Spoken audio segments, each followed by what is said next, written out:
What is up, guys and gals? Welcome to episode number 224 of the Nonsense Review. That's right, Rick, the 224T. The 224T. I don't know the significance hereof. It's a British classification of steam train. Okay. Do you want to take a stab at why it's called the 224? Oh, I'm going to do that again. Do you want to take a stab at why it's called the 224? Usually it's because there's two wheels and then another two wheels and then four big wheels. Well done, Rick. Big tick. Rick lives next to a railway museum, so don't be too impressed, audience. So I'm guessing with the T is that it has a tender as well. No, it just has a T because it's a cool letter. Okay. The T is just there because it's a train. The T is for train. In this instance, it's 2 leading wheels, 2 driving wheels, and 4 trailing wheels. And in fact, one of the few remaining 224Ts was available to look at your museum until last year when they moved it to Scotland. Okay. So yeah, it's a green one. Ah, yes. It's not the Flying Scotsman, I assume. Well, no, I would have said it's the Flying Scotsman if it was the Flying Scotsman, because everyone fucking knows that one. Yeah, we would have led with the Flying Scotsman if it was a Flying Scotsman, yeah. No, it's called like the Aurorus or some bollocks. It had a really silly name. But anyway, I digress. I'm your host as always, Devon, and joining me equally as always is Rick. Hello, everybody. Rick, I become 33 over the weekend. You do! Happy impending birthday. Yeah, that means we get to watch a kaiju movie today.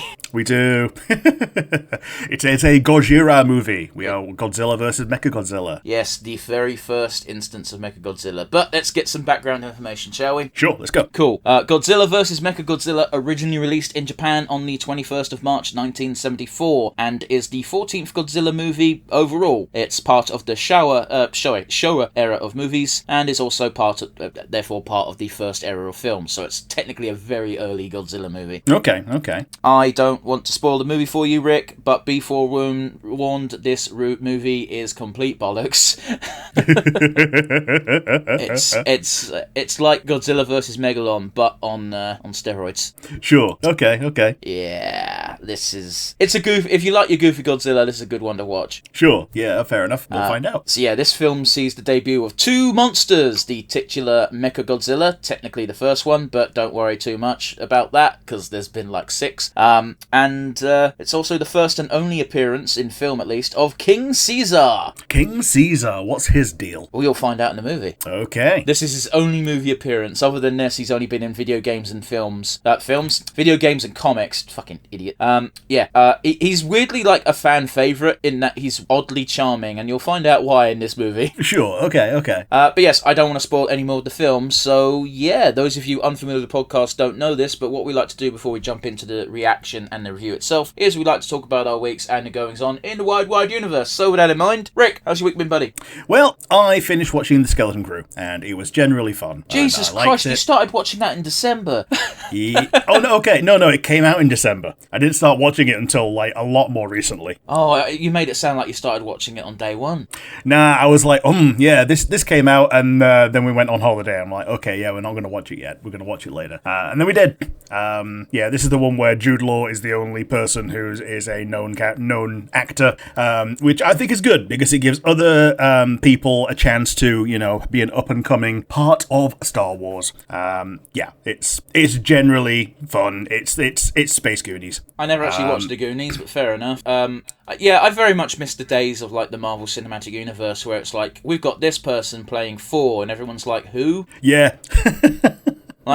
I miss those days, because now it's like every fucking new character, it's like, they're played by X, and it's like, cool, could you give someone else a go? There is, of course, an exception to the rule, and granted, I'm biased because I like Pedro Pascal, but, Pedro Pascal, and I've forgotten the actor's name, but he's in a ton of shit, the guy who plays the Thing in the new Fantastic Four film, are very well-established actors, but those characters can be well-established actors. Sure, I've not seen him as not his Thing form, so I've not seen the guy's face. Here's the thing is, you have seen him. I can't remember his fucking name and it's bugging me, but you've seen him in something. He was in the first season of Andor for one. Sure, okay. But he's been in loads of things. Sure.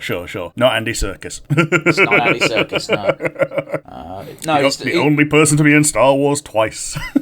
Who else was he? Pointing. Oh, he was Supreme Overlord Snoke. That doesn't count. Yeah. Well, if that doesn't count, then neither do all of the Mark Hamills.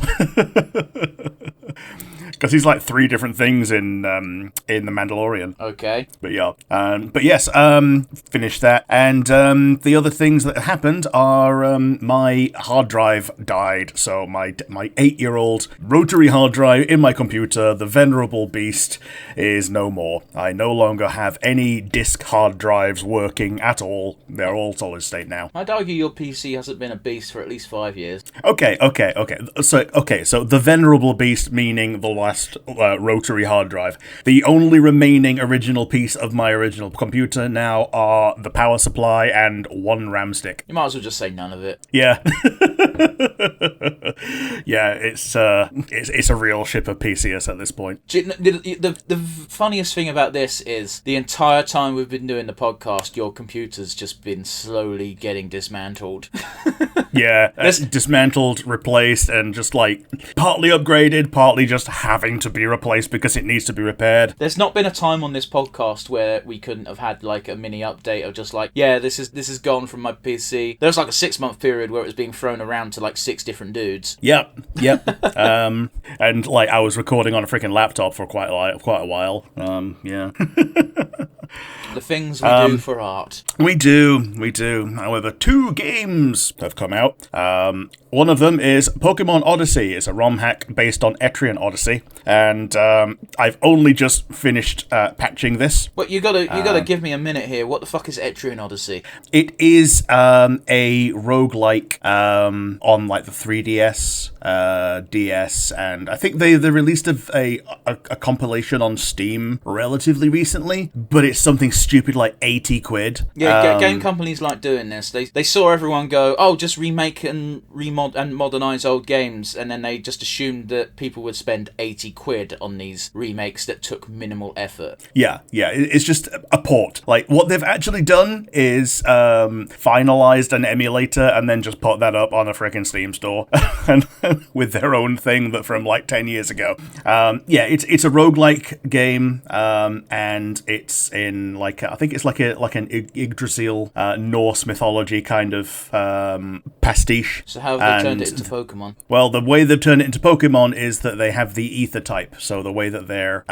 using Yggdrasil is it's messing with Pokemon quite a lot, and the ether type is not super effective against anything, but a few things are super effective against it, and it's just generically strong. It's like Dragon type used to be before Fairy became immune to it. Okay, but I still don't understand how the game has been modded into a Pokemon type game. That's the question I'm asking. Oh, it's mostly like with the characters, so they're meant to feel like the characters from that game. The game being Pokemon. Yeah. Okay. Oh, sorry. Okay, so they're the characters in the Pokemon version of the game are meant to feel like the Etrian Odyssey style characters. Okay, so are you playing as trainers or Pokemon? You're playing as trainers, as usual. You're playing as trainers who get Pokemon, and there's a lot of regional variants. I'm sorry, Rick. I just can't contribute much here because I don't know the base game that's been modded, and I don't know how it's been changed into Pokemon. So I'm asking these questions, but I'm not getting the answers that fill in the blanks. Yeah, no worries. The other one is the Persona 5 Phantom X game has come out. It's a mobile gacha game.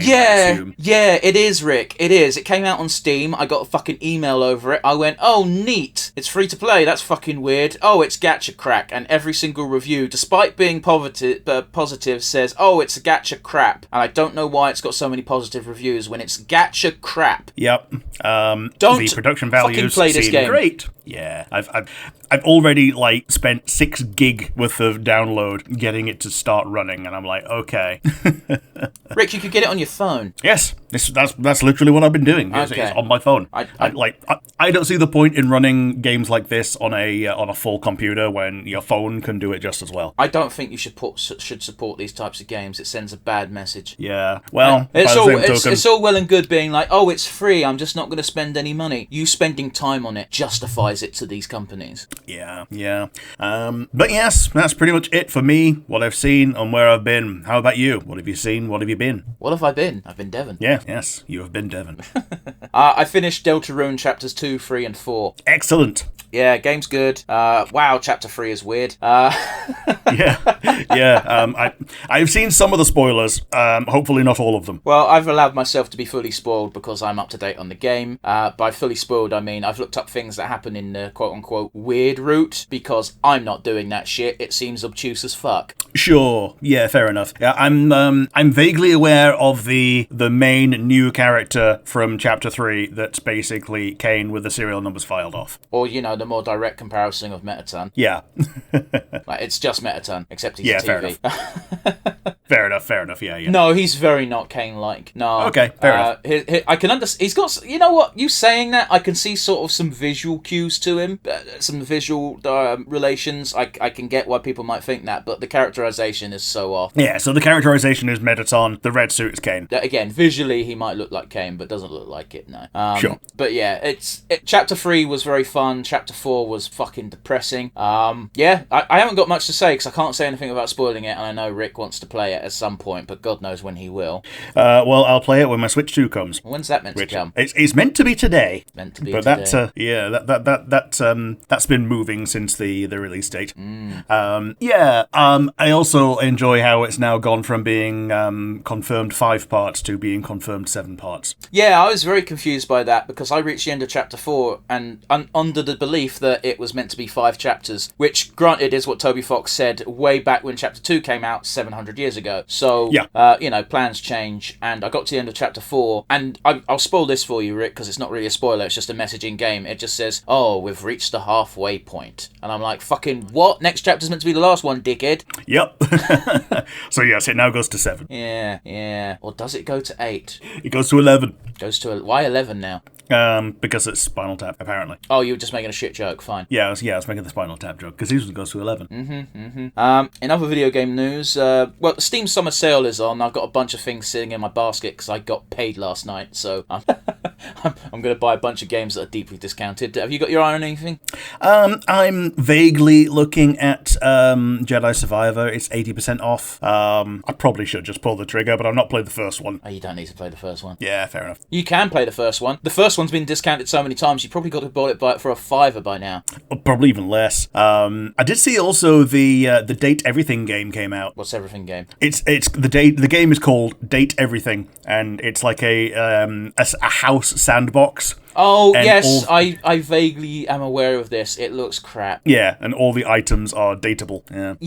But realistically, that game's not going to be good. It's a common flaw with a lot of people, especially with their first time making these, like, dating sims or fucking, basically Katawa Shoujo-esque visual novels, It's like, you can't put too many roots in because it waters down everything. Yeah, it's one of these where the whole premise is basically a shitpost.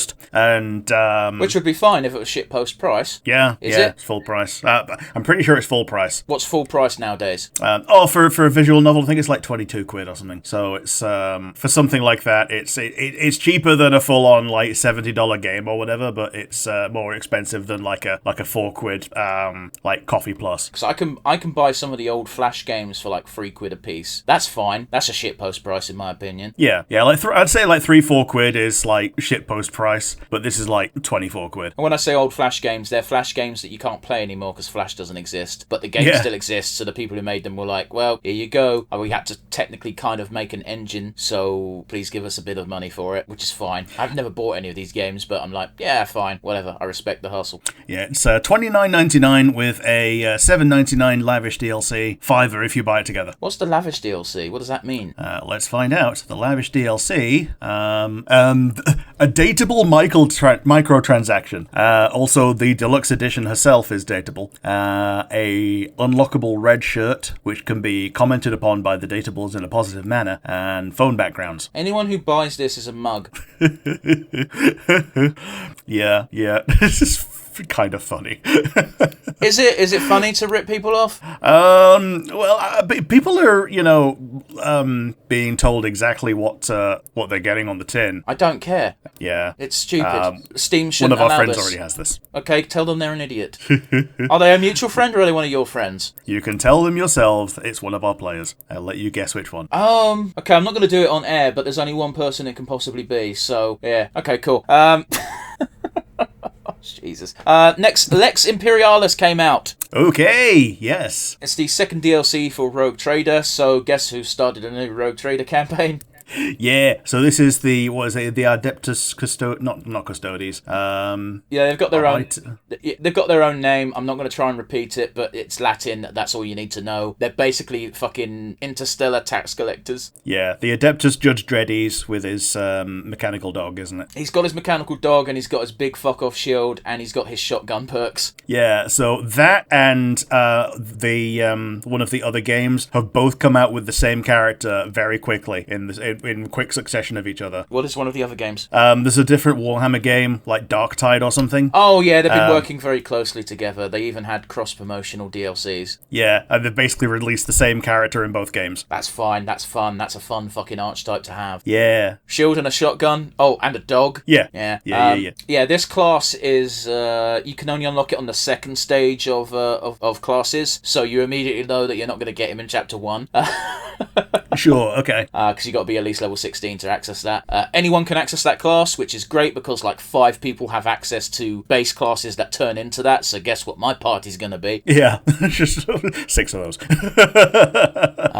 But yeah, it isn't just the dog that's been added, by the way. They added a bunch of different pets specifically for this class. So you got like a swarm of servo skulls is one of them, and like a cyber eagle. Okay. So yeah, okay, cool. There are different types of pets for different types of this class, which is fun. It's good. It adds variety, and also as gamers, Rick, we love customization like that. Let's be honest. We do. Plus, like I appreciate that not every character would fit a Met Wolf, but a Mecha Eagle is also a pretty good option for that. Also, like Pascal, the fucking tech priest. Yeah, I can imagine him having a horde of pet fucking servo skulls. Yeah, totally. Like so thematically appropriate. A cyber mastiff, not so much.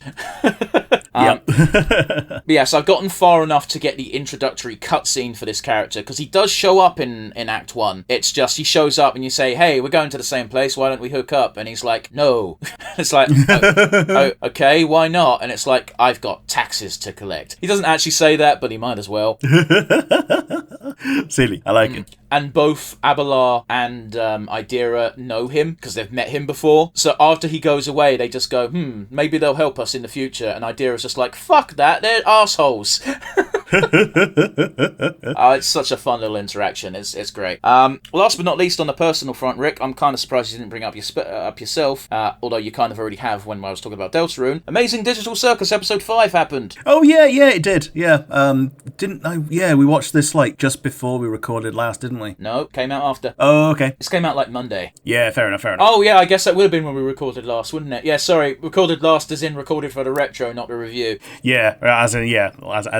No, so gotcha. I'm pretty sure I watched it like literally before we started recording. I was like, oh yeah, cool. Because I was like, how long is this? How long have I got before this? If you did, you didn't bring it up because I didn't find out till later in the day, and I posted the link, and you were like, "Oh yes, I've already watched it," and I was like, "Okay, could have told me." Yeah, fair enough. But also, it was the retro. We weren't talking about things that we'd done that week. I know, but we do talk before we start recording usually, Rick. Sure, fair enough. Rick's an arsehole is the end of that conversation. Yes, the Amazing Digital Circus Episode 5. What did you think of it? I thought it was nice. It was interesting to see, Jax not be an arsehole, or rather, being an arsehole and being called out on it for once. It's weird how much he's ragging on Ragatha, but it's. So there are bits of discomfort in it, but other than that, I generally liked it. Oh, I enjoyed it a lot. You saying how Jack's getting called out for being an arsehole, but Ragatha's also getting called out for being so over the top nice of light when Pomni even says it herself. It's like, it's okay to not be okay. Yeah, like especially in that situation, like they're very definitely not okay, and like even Kane points out, or not even points out, he's just very receptive to Zubul not being okay, and like is able to like let them be excluded from adventures when need be. So like even Kane knows, but I don't think Kane does know. I think Zubul just radiates that sort of aura of don't fuck with me, eyeball man. Yup. But did you have anything to add? Well, we haven't really said much, have we? It was a great episode. It was a compilation of a bunch of mini adventures, basically. Kane wanted to rush through the suggestion box because he doesn't want the players' ideas to be better than his. Yeah. Yeah. And, shocker, almost everybody enjoyed the suggestion box ideas more than any of Kane's ideas thus far. The fucking transition to anime style was beautiful as much as it was annoying. It was, yeah. It was kind of cute, though. Oh, yeah, it was cute. I don't like the anime aesthetic. I'm kind of with Jax on that one, and I hate that about myself. Specifically slice of life anime, because it's so predictable and boring. Sorry, Gangle. That's the name, right? Yeah. Yeah, sorry, Gangle. I agree with Jax, this is boring. I did like the joke of Kinga being like, in today's lesson, we'll be teaching you the new exotic language of English. Yeah. Yeah, it's very fun. The stargazing bit was beautiful. It was nice to see everyone genuinely relax. Ragatha dug up some stuff from Jax's past that we get a brief glimpse that something went on, but we don't know what. Yeah, we don't know what went wrong, but it's obviously like a big enough deal for him to not want to talk about it in any way. Well, exactly. Like the bits that we do know is that Jax did have friends, but now he doesn't. There's no way that story's a happy one. No. The fucking bar scene was probably my favourite of the entire episode. Yeah, like the bar in general, like Zubul having a bar and being able to, offer up a little bit of therapy herself as a bartender. It just felt like kind of in character. I liked it. Yeah, they're a fun character, but also what kind of person fucking does tattooing for a little bit? Yeah, someone who's that doesn't track. Yeah, someone who's clearly in a extreme transitionary period of their life. I'm not even saying it from that respect. It's just not a common thing to do. If you're a tattooist, if you get out of your apprenticeship stage, you're pretty much locked into that career path. Yeah, I get you. But yeah, being a bartender is very common. I do like the very almost over the top way they managed to get to. By the way, Jax is scared of fucking corn. Yeah, it's such a weird thing. And I also like the little voting screens as well throughout, where you'd see who voted yes and no for everything. Yeah, and Pomni's normally pretty good about things. I mean, she even voted no on the putting Jax in a maid dress. Yeah, I think she's the only one that did, apart from Jax. Yeah, because it went through. Yeah. I imagine Kinga just votes yes on everything. Is what I got from those little sections. Yeah, Kinga always goes for it, yeah. And yeah, that little information as well of Pomley going like, do you guys know about Kinga's wife? And everyone's like, what? And even Kinga's like, wife? That was a deeply emotionally scarring event during that episode, and Kinga's just like, I don't remember. Yeah, because he forgets not being weird. Yeah. Jax's suggestions were horrible. We ended on a softball game, which I don't know what the difference is between softball and baseball, but according to Kinga, it's the size of the ball. Yeah, and the hardness. Well, yeah, that's a given. Yeah. I believe the stitching for a softball is on the outside as well. Like it's like thick stitching, whereas for a baseball, it's like inset into the ball itself. I'll have to take your word for that. I don't know anything about either sport. Sure. But yeah, it was nice to see the gang. In short, it was nice to see the gang have fun. Yeah. And I can only imagine what horrors await them in next episode as comeuppance. Yeah, it's things are going to get a lot worse now. Also interesting note, as of right now, episode 5 is still not on Netflix. Yeah, that's weird. Yeah, I thought they were going to be simul releases, but apparently YouTube gets it quicker. I didn't even check. The last one I went straight to Netflix for because it was meant to send a message to Netflix of yay, good on you for supporting this thing. Here, have your metrics. But if they're not even going to put it up on Netflix at the same time, then no, they don't even get that out of me. Again, I want to point this out. Netflix has a nicer UI than YouTube. That's just a fact. So, oh yeah, if it's on both, I'm going to watch it on Netflix. But it wasn't. It was on YouTube, so they get the YouTube numbers. I don't know which metrics help them more, but I would have assumed that if Netflix is streaming it, then that means they're giving money to the company to have the streaming rights, which means a view on Netflix justifies them giving them the money. That's my logic. Whereas, of course, on YouTube, you just give the straight-up ad revenue. Yeah, I get you. But hey-ho diddly-do. Do you think the Jackson and Maid uniform was a weird kink of the creator, or do you think it was just like, man, this would sell like hotcakes on the plushie market? Can it be both? I don't think... I'm not asking for a cop-out answer. I think it was more of a creator's kink. Yeah, I see. I lean more towards the marketing side of things. And that's coming as someone who's like, man, Jax is not an attractive character in any way. However, put a maid uniform on him. Yeah. Well, part of what makes him not an attractive character is we've seen him behave. Well, that might be part of it as well, because he's just so down and gloomy during the maid uniform bits that he's no longer being a dickhead, so that might be a subconscious addition to, like, yeah, I'd probably fuck him. Yeah, that pouty pose that he makes is very cute. Yeah. Immediately spoiled by, I'm no longer vegan. Yep. A lot of people are making cannibalism jokes, but is it cannibalism if it's an NPC? Apparently not. Oh, and I don't know why this jogged my fucking memory, but one final thing I want to say is there was a point, I think it was during the bar scene, where Kane said something and Jax has a realization, but we don't quite know what about. Yeah. Jax goes, Kane can do... I didn't think Kane could do that, and then looks off into the distance very confused like, and it's like, I wonder what has, twigged in Jax's brain there. Yeah, well, he's almost certainly the actual villain. Well, we don't know that.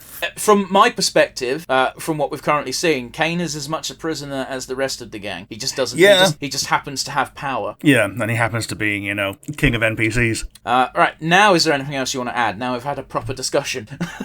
No, I think that's it. Alrighty, you ready for some news? Let's go. Rick, I have no investment in this franchise whatsoever. However, they released an animation after the news that broke my heart. Tiny Chef has been cancelled. Oh, I don't know about this. Yeah, and I don't know anything about this show, but the team released an animation. It was 1.5 minutes long. It's on YouTube. You can watch it at your leisure. He gets a phone call from Nickelodeon getting the news, and he's like, oh, okay. And he tries to power on through the day, and then he just goes to bed and cries. And I'm like, Jesus Christ, little man, I've never watched your show, but that's tragic. Oh, man. So, Tiny Chef, was it? Yes. Well, don't watch it now.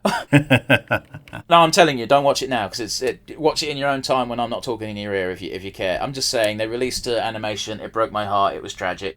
Sure. In other news, Fantastic Four got its final trailer.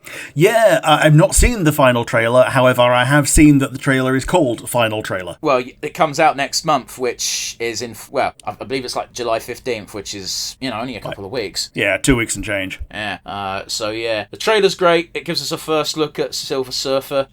It gives us the look at... I didn't know Franklin was in this movie. No, I didn't know that either, but obviously he is. Yeah, well, for those of you who don't know, Franklin is the child of Reed Richards and Sue Storm. Yeah.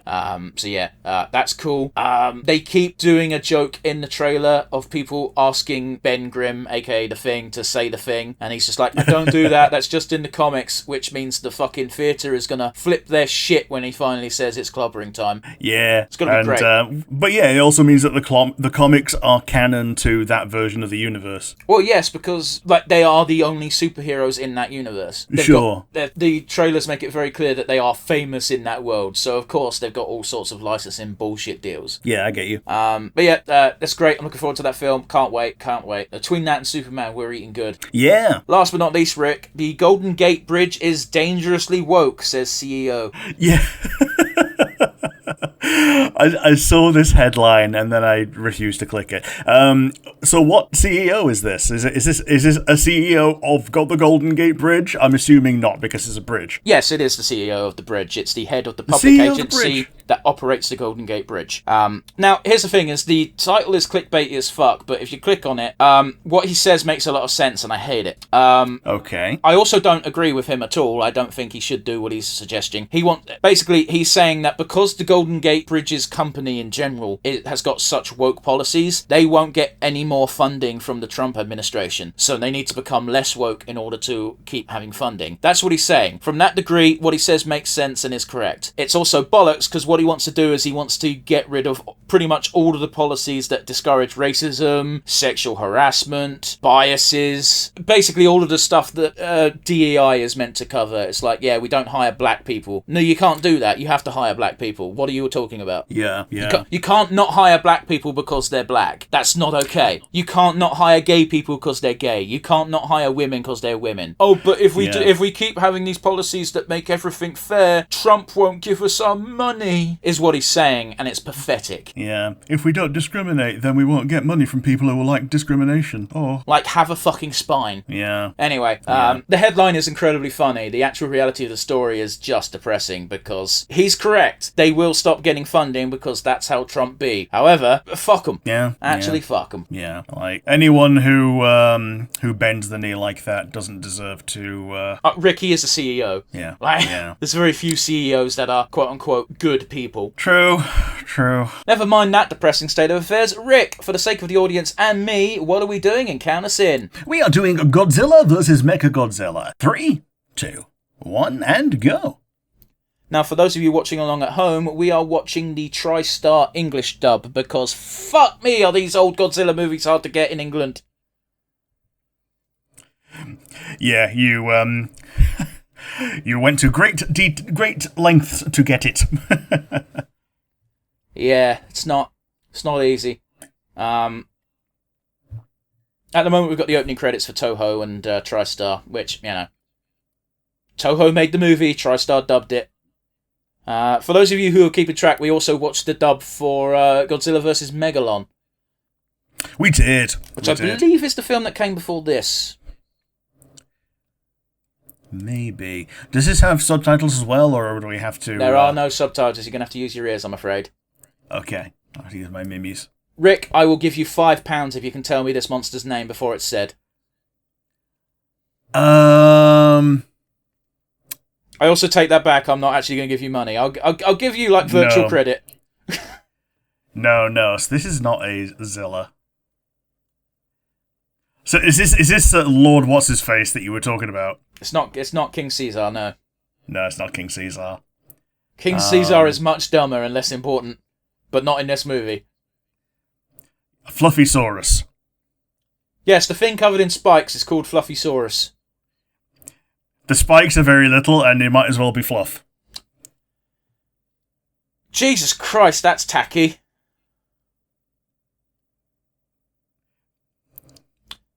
Both have to be registered trademarks, you see, Rick. Yeah. Yeah, Godzilla registered versus Mechagodzilla registered. Man, this first version of Mechagodzilla really is the shits. Well, we'll see. I'm spoiling it for you. Every other Mechagodzilla is cooler. Like, don't get me wrong, the iconic design is great, and when doing research just for the cliff notes of this, the suit is one of the most well-preserved suits ever, so much so it's still on display in a museum in, I want to say, Tokyo. Okay. Did you go to the Godzilla museum? No, because I was with someone that doesn't like Godzilla. Sure.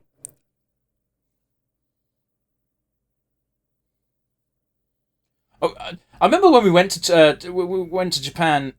There's a samurai museum that we found on the map, and we were like, let's go to this. And we went to the area, and we kept walking around the same block, and it's like, we can't fucking find it.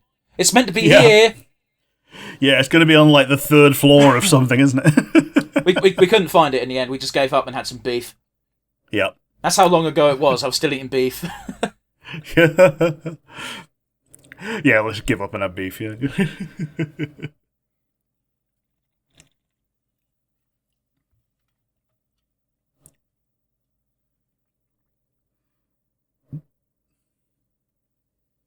Oh, by the way, the answer was Anguirus. Okay. Yeah, I would have no chance. I believe I brought him up on the podcast before. That's the only reason why I was asking if you could name him. I can't even remember the incredibly red man. Brother Love! Brother Love? That's a wrestler. I know, like, I brought up Brother Love as, like, some other thing that you brought up in the past that I couldn't even remember the name of, but then I couldn't remember his name off because he was incredibly red and... Hey, King Ghidorah!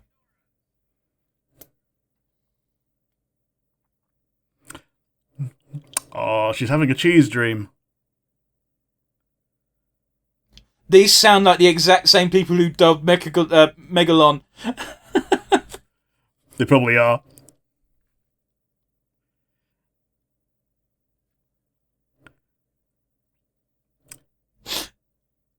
Oh my god. I can't. The voices. Oh. Her accent was kind of weird.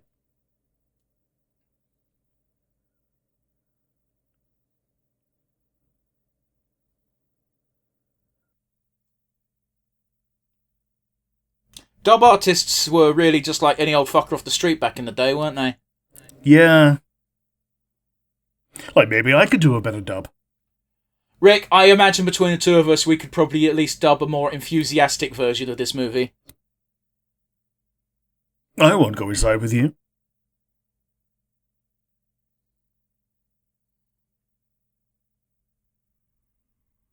I wouldn't be able to keep a straight face, that's the problem.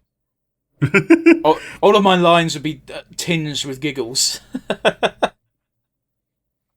Well, I've been playing Baldur's Gate 3 and overdubbing all of the Astarion lines. Why? After they've been said, just to provide additional context for my co-op partner. Okay. Swamp Gremlin? No. No? No. We've been having quite a lot of fun. Oh, okay. I'm picking up what you're throwing down. I think. That's a discussion for off the podcast if we remember in an hour's time. Which, no fucking guarantees.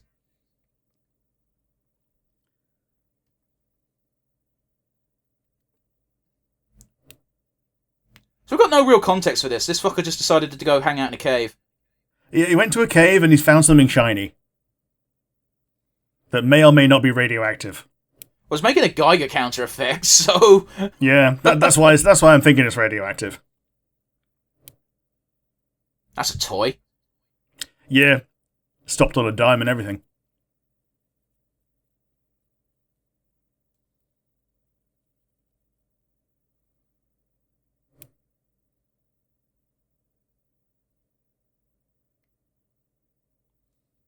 Well, clearly a man-made structure, if that's what they uncovered. Yeah, they've uncovered a man-made structure, yeah.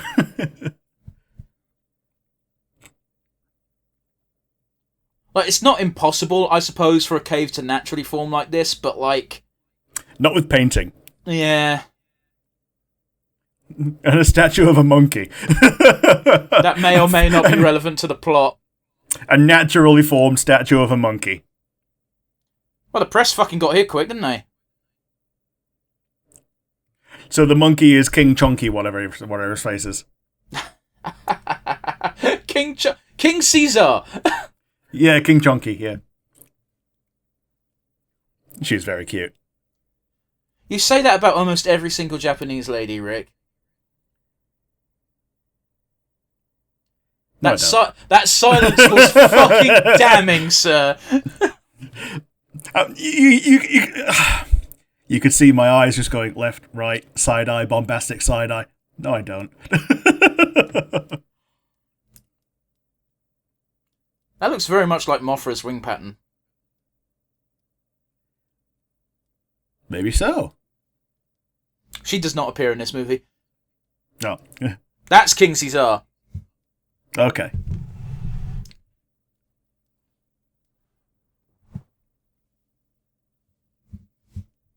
Look at this toy. This toy I found. That was probably actually concept art. Oh, wow, okay. Okay, they've got... Just able to name drop him straight off. This will be his only appearance. You'll see, one, why people love him, and two, why he only appeared in this film. You'll be able to deduce both very quickly. Yeah, well, I'm assuming that he gets, like, one shot. I can't remember he gets one shot, but he's not as impressive as Godzilla, we'll put it that way. Yeah. I'll tell you who does get one shot. Well... Is it Mechagodzilla? No, it's fucking Anguirus, because his job is to be a jobber. Yeah, okay. Every time Anguirus appears, it is to get beaten so Godzilla has a reason to be pissed. Sure.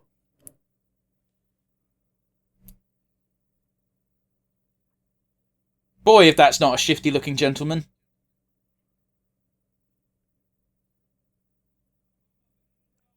I blame the moustache. Oh, yeah. Yeah, don't trust mustache people and don't trust bald people. Definitely don't trust bald people with mustaches. I'm debating whether I should keep you as my partner. I have a beard. Mustaches only is a very definite choice of I chose to only underline my nose. My nose is very important. Now, Rick, I don't know about you, but as a fellow beardy, are you also of the opinion that 9 times out of 10 you just shave your fucking mustache off? Essentially, yeah. Because whenever I trim my beard, I always trim my mustache at the same time. But the problem is, sometimes I trim the mustache too much, and I just go, fuck it, it looks stupid now. So I just take the whole mustache off. Oh, mine is now long enough that I can just, like, take it to a certain level. But for the first, 10 years of having a beard, I just never shaved the mustache part at all, because it grew so much slower than the rest of it. My mustache grows annoyingly quickly because, and I know this because I still wear a mask everywhere, which means my mouth is constantly filled with hair, but the hair is only from the mustache part. Therefore, I trim my mustache almost religiously. Yeah, the bits that I shave the most are my cheeks and my neck. See, I don't actually have any hair on my neck. I have lots of hair on my neck. Rick, you have lots of hair everywhere. I do. But yeah, I shave the neck to make it feel, more clean and open.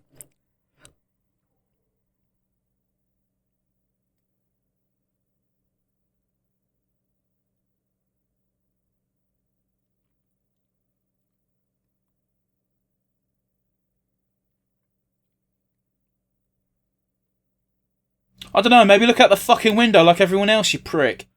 Yeah, it appears to have come out of nowhere.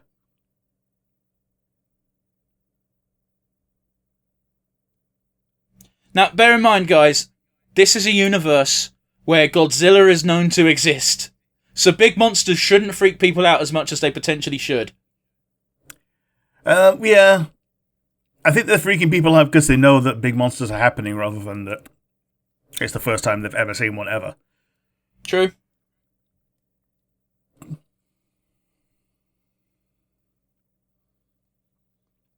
Why did you need this effect for a flashback? That happened less than 10 minutes ago. Yeah, I don't know why there's so many of them. There was no trust in the audience there.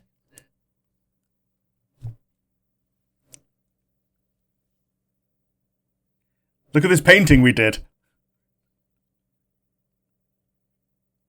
I mean, it's something I like about certain video games where you stumble across paintings in certain rooms and you're like, look at this concept art. Yeah. Look at this thing we made. Enjoy it.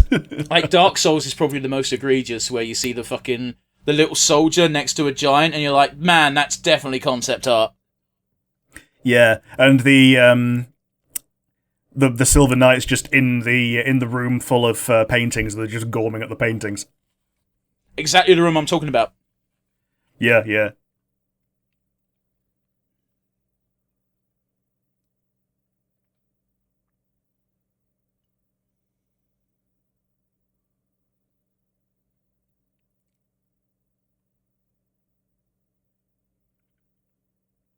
How is that making fun? Haha, you didn't know he was my uncle. Haha, haha. What a joke. Yeah, I was making you shit yourself about meeting a new person, but turns out it's someone that I could literally have just introduced you to.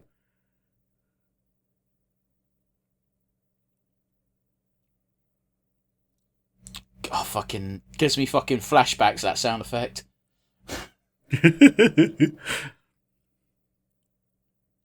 These laser beams made out of JPEGs. I'm sorry, he just said it's space titanium, Rick. Yeah. We letting that one slide, are we? Yeah, we're just like allowing space titanium. Oh, jeez. Godzilla's dumb.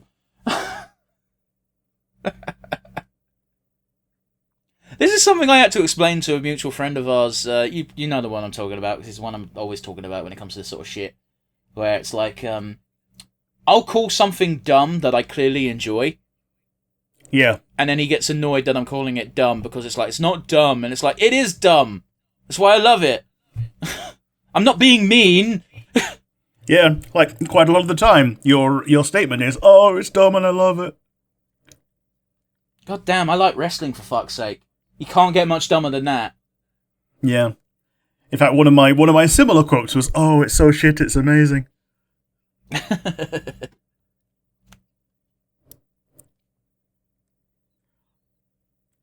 Basically, if I chuckle and then stop chuckling just to say stupid, you probably can infer that I'm at least enjoying it.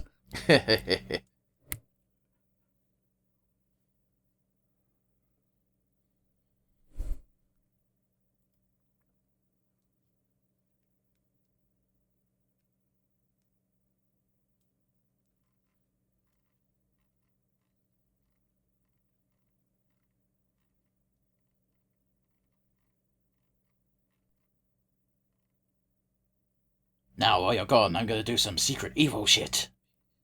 Oh, never mind, the coffee pot's in the same room. Fuck.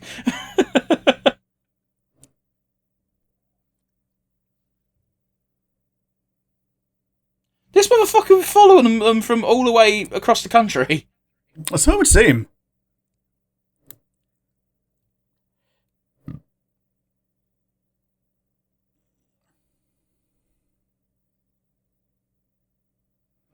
I don't know, man. I think if you're in a life and death struggle, your fucking adrenaline's probably running enough for you to power through some burning coffee. You probably would, yeah. Plus, you can tell that this guy's not raised in America because it's taken this long to shoot anyone. Well, if you need information, shooting the people who can give it to you first is a dumb idea. I guess. This motherfucker looks a bit like, what's his name? That doesn't help at all, but I know who I mean. I've forgotten the actor's name. They take the piss out of him in The Simpsons. There's a whole town full of him. Charles Bronson. Okay. Specifically in the mustache. Everything else is a bit loosey-goosey, but the mustache and hair combo make it look a bit like him. Do you know what I'm talking about? I don't think so. Look up Charles Bronson mustache, and I think you'll agree with me. We've got time. This is just an action scene, and it's a bit of a shit one too.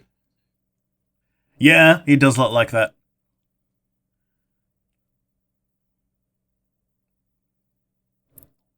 I don't know which one to shoot.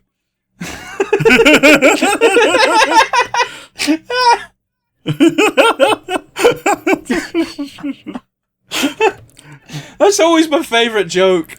Oh, they don't do it anymore. But like, two very clearly different individuals and being like, I don't know who to shoot, and it's just like, really, dude, come on. Just airplane arming away. He believes he can fly.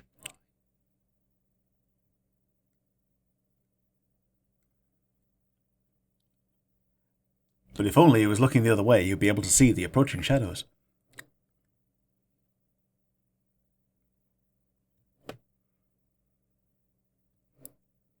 That motherfucker got a rifle. Oh no, it's just a journalist. In big old air quotes, because he's clearly nefarious. Yeah. Yeah, don't trust, alongside, like, mustache people and bald people, don't trust smokers. More importantly, don't trust people who wear sunglasses in the middle of the fucking night. Yeah. Especially when they've got theme tunes like that. You ready for the aliens, Rick? Okay, is it, yeah, okay. So the alien is a boulder on a wire. I don't think the aliens show up yet. Oh, it's the G-Man! Hello, Gojira.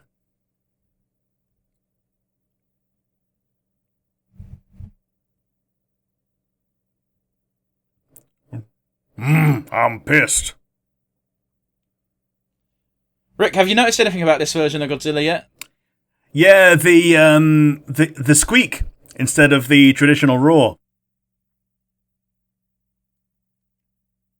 Also, massive eyes.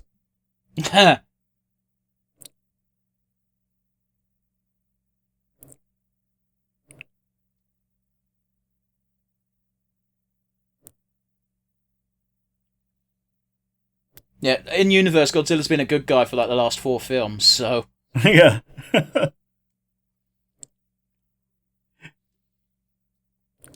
Of course, in the first movie, he was an existential threat. Yeah.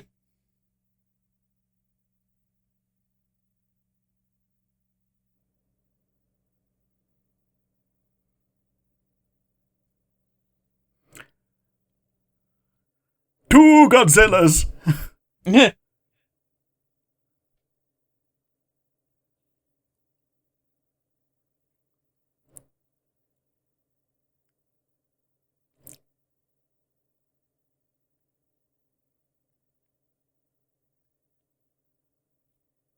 Oh. Oh, okay. What the fuck is he on about? He did a quick U-turn, didn't he? Yeah, okay, so he wants Godzilla to kill Japan.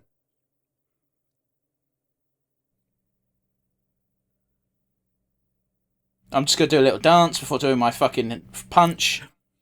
Reminds me of that kid in that one news broadcast where the guy's on... He's, like, working from home and, like, talking to someone on BBC, and then the kid just, like, barges in. Marches in like she owns the place. Okay. So funny.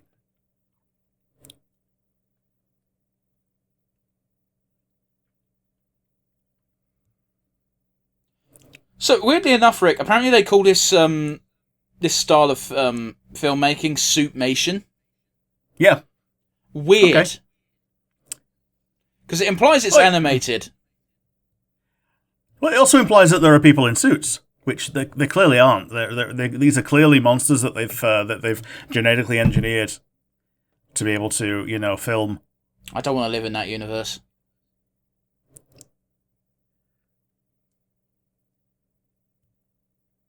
Yes, if the noise hadn't given it away yet, then that's your big clue that this may or may not be the real Godzilla. There we go.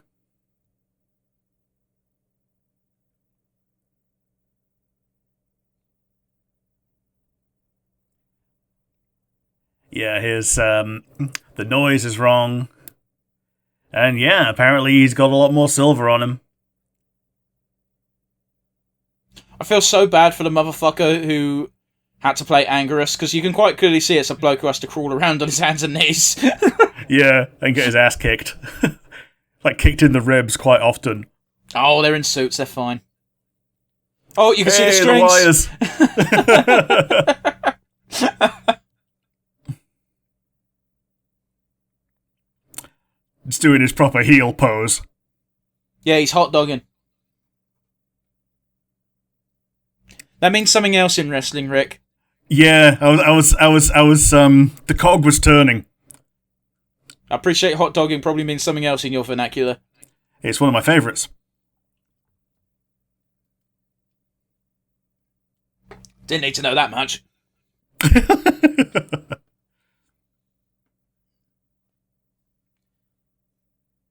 Oh no, he's going to tear his jaw off. Ah!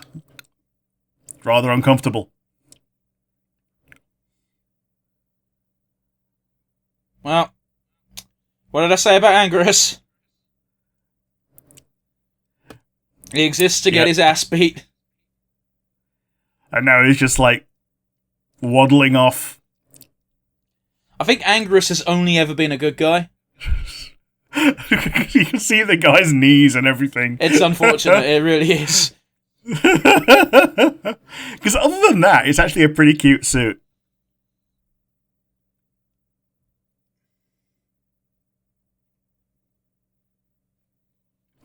The guy playing Mechagodzilla is very definitely having a fun time. I mean, to be fair, he's walking very robotically. You got to give him credit where it's due. Yeah.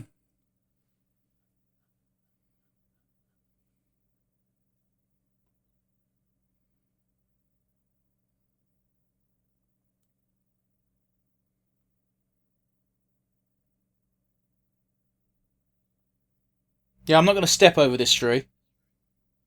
Yeah, gonna pick up the entire fucking tree and fucking flip it idiot. Over. Even Arnold Schwarzenegger can't do that shit. Yeah, like, this is literally, like, stone rubble. Have you ever fucking seen that clip of Arnold Schwarzenegger talking about his time on Commando? I don't think so. Oh, it's so funny because he goes like we were on set and the director says, "Okay, so Arnold, I need you to pick up this tree and carry it over your shoulder." And Arnold Schwarzenegger goes, "I can't. What are you on about?" yeah, I think you've told me this one. Yeah, what are you on about? But it's like, yeah, Arnold Schwarzenegger was a strong motherfucker, but he wasn't superhuman. Yeah, he's not Conan. Like, oh, so the pipe is also made of space titanium. That's going to give you mega cancer, isn't it? Astrenocron. That's made up.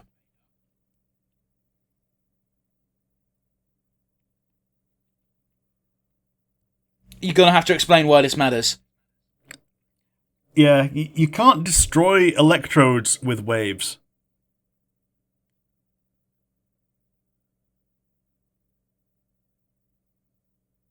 HM.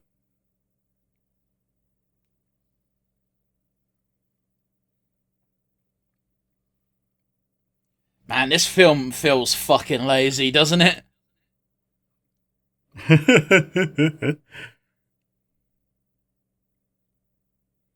Like, this particular scene feels like they could have just taken it from a prior Godzilla movie and stuck it in.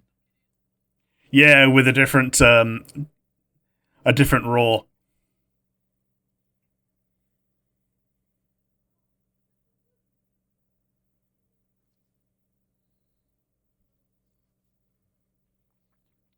Why do they all need to be in the car for this? Like, even news reporters aren't fucking flying cameras over here. Like, don't go here. Just imagine freaking Arnie Pie from The Simpsons. Yeah. Buzzing around Godzilla. I mean, it'd be funny.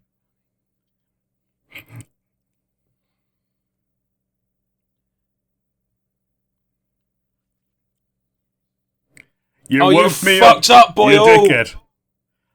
I was having a sleep.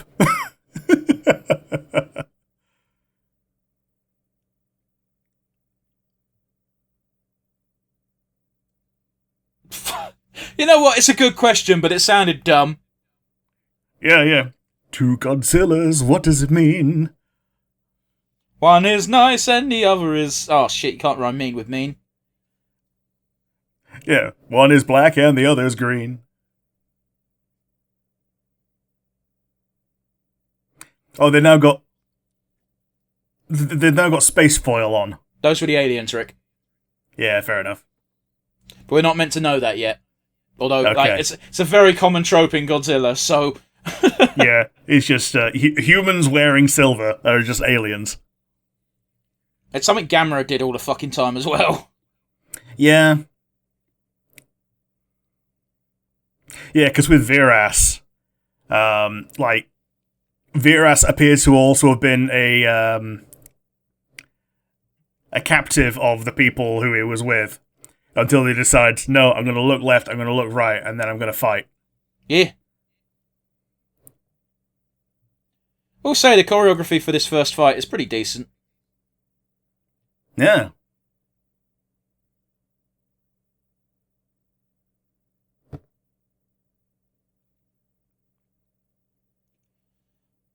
Gee, I wonder why people fucking didn't take this shit seriously back in the day.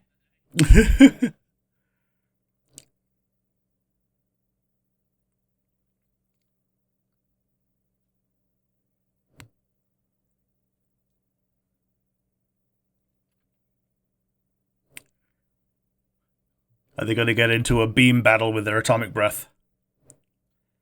So I think it's this weird scenario where Mechagodzilla's technically got, like, over armor based on the fact he needs his skin to be stripped off before he can take real damage. Yeah.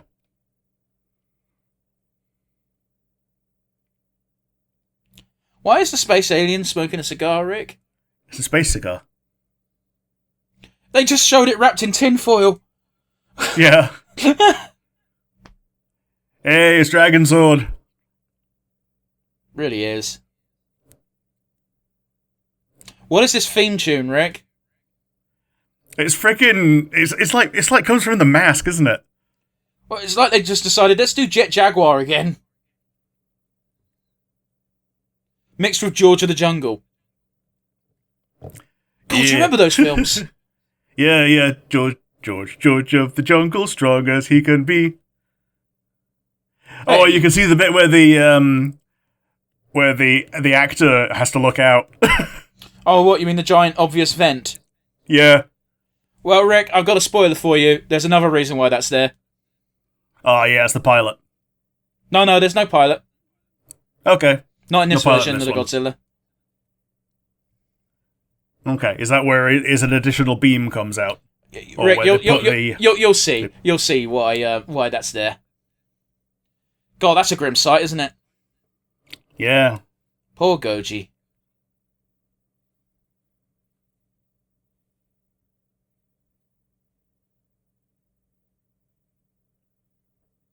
See, there's no pilots because they can pilot it from here. Or at least give it commands from here. It's unclear. Wouldn't it be really funny if the aliens were actually just like 2 millimeters tall? The actual revelation is they're secretly monkey men. I'm not making that up. Little monkey fella.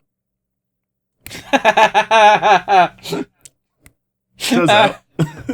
Little monkey prostitute. Turns out aliens. Just little monkey fellas.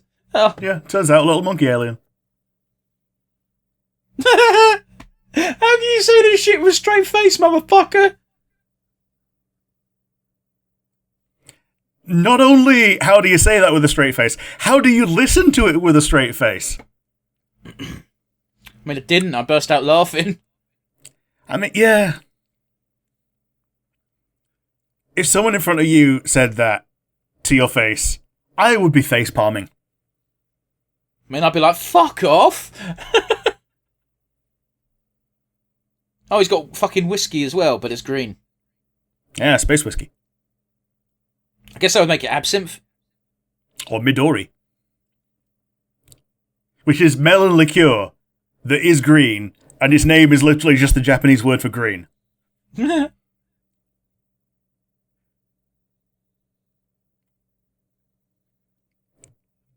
They're sponsored.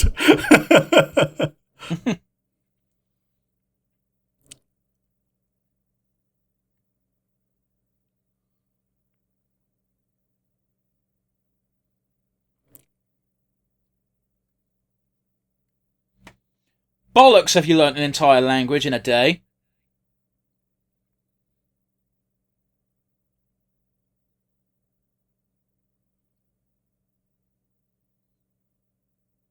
I wonder where that is. Maybe it's in Azumi. And maybe it's literally at the top of the castle where the shrine is. Who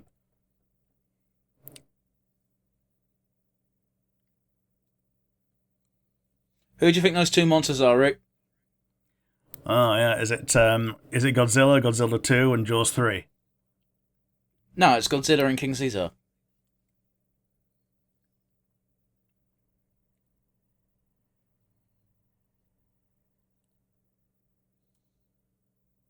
How do they know they solved it? Because they're watching it. Are they? They're watching the movie. It's like Blazing Saddles. Oh, Jesus. Which would be fine if it was a parody. Yeah.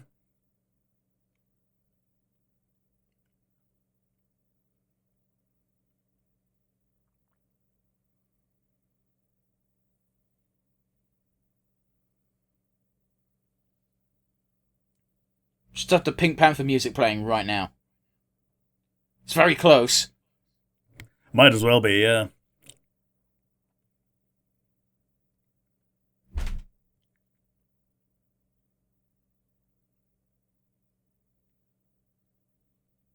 The timeline's getting all fucking muddied. I'll just say that much. Oh, the pipe's back. Why is he still using it as a pipe when he knows it causes mega cancer?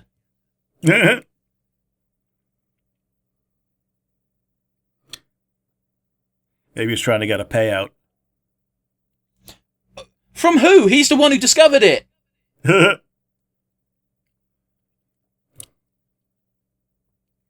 It's just little cancer. It's just little cancer. That wasn't even for a payout. That was just so he could smoke some weed. Yeah.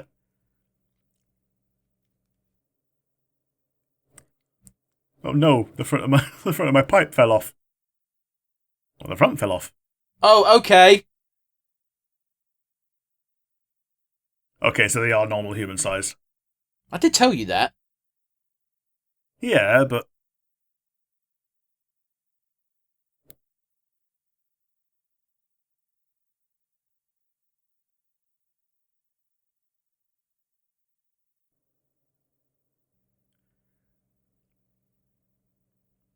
It's weird how all the space people just look like Japanese people but dressed in foil. yeah. And this one's got like a black bit on the side of his face. Yeah, because they're monkey people.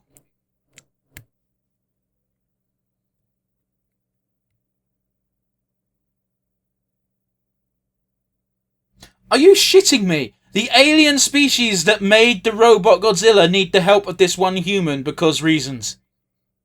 Yeah, because he won a Nobel Prize.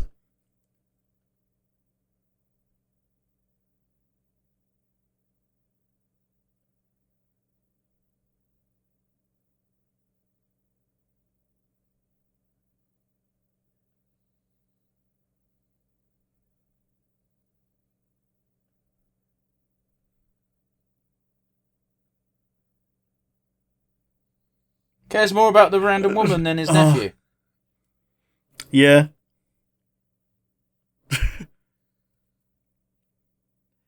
That's great motivation.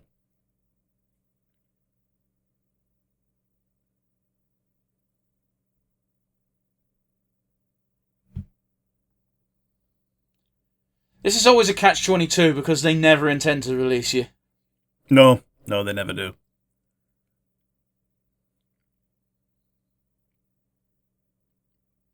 Wait, is the group on the ship a different group to the science group? I thought they were the same group.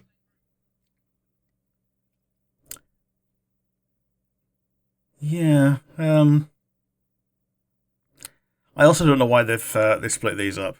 Because I know this is the one that's been tailed by the journalist. The sus journalist with the sunglasses that had the cigarette.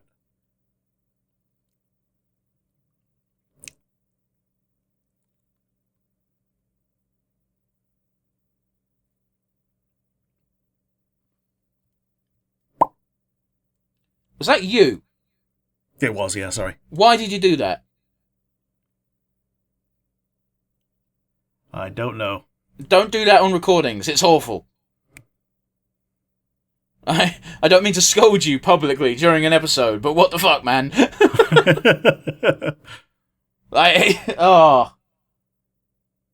I can't even edit it out now because I've. There's also nothing happening, so yeah, there we are. Created some content. Don't do that, please. I thought I heard Godzilla music.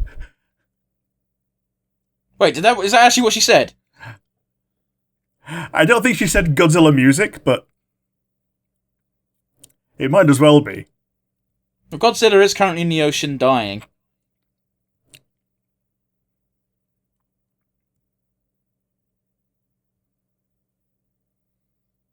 I guess he's had enough of dying now. Yeah.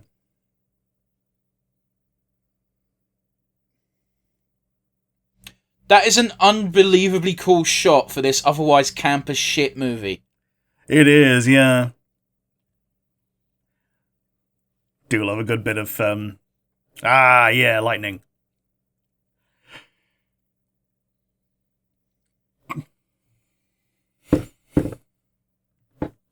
I think your mic may be more sensitive than usual, because I swear I just heard you put your drink down.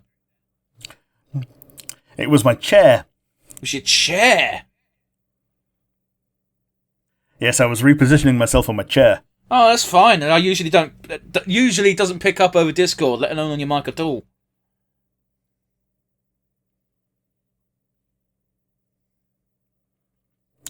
Boy, they're fucking padding out the runtime, aren't they? Yeah, Godzilla is now going Super Saiyan 2. I was thinking it, but I didn't want to say it.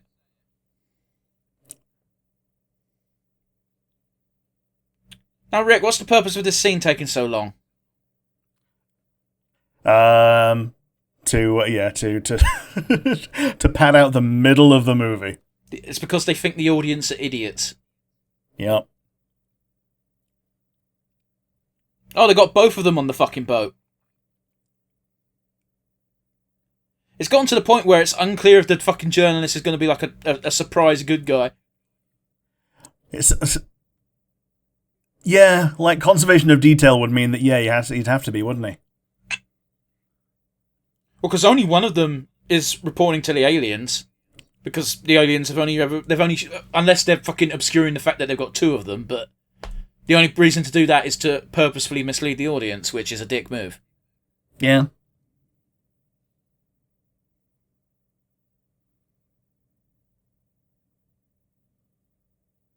Right, they split them up because they need to do... Right, yeah, they split them up because one group was looking in the caves for the answer to the solution for Mechagodzilla, while this group needs to get the King Caesar idol to the King Caesar place to summon King Caesar.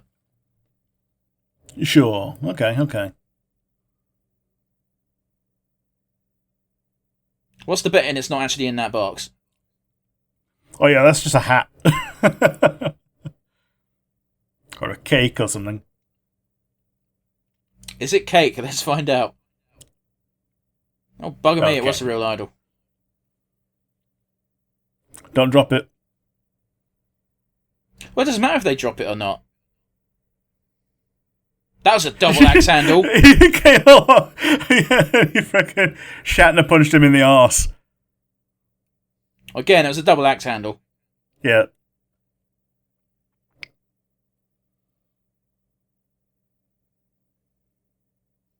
Does that matter? Oh, they don't know about the aliens yet, I guess. He's got a knife. He's got a board with a nail in it. God, that's a big knife too. It is as well.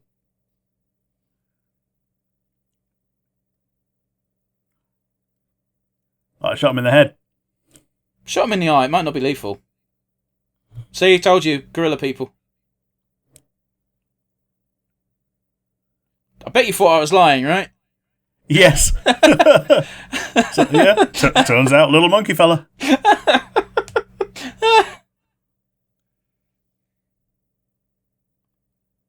I don't blame this man for being confused.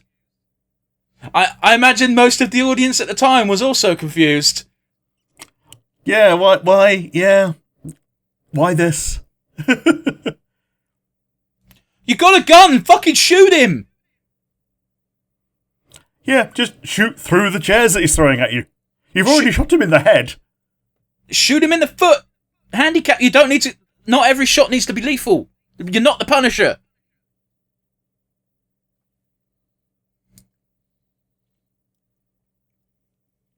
Yeah, you're not rationed on bullets. He's got at least 6. He's used 1. Assuming it was a full cartridge. It looks like a cartridge gun rather than a revolver.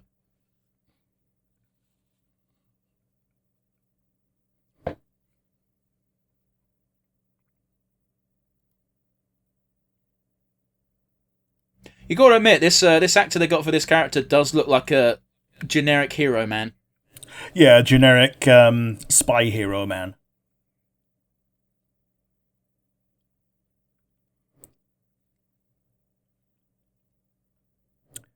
I was expecting a Tusken Raider moment then. Yeah, I get you. There we go.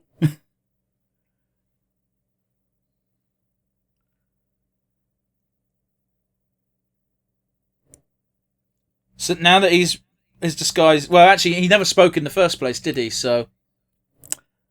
No, he didn't know. Yeah, okay, journalist, secret good guy.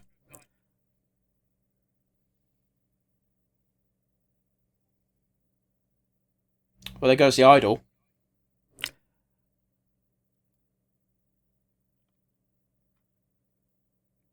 What? His name's Godzuki. That's bad. Yeah, that's... Yeah, Godzuki's normally the Godzilla's child. That's only in the fucking American cartoon. Yeah. Otherwise, he's just called Son of Godzilla because Godzuki's a fucking stupid name. Yeah, Godzilla and Godzuki. Allow me to slowly dab at this with a tear. Oh, that's fucking useless.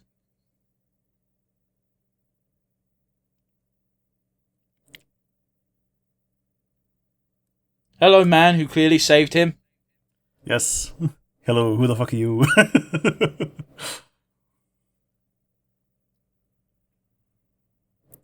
Let's be suspicious of this person who saved my life.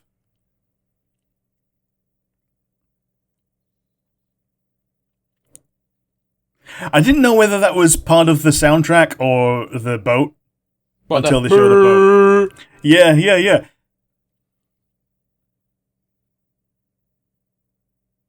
Ah, it was a decoy all along.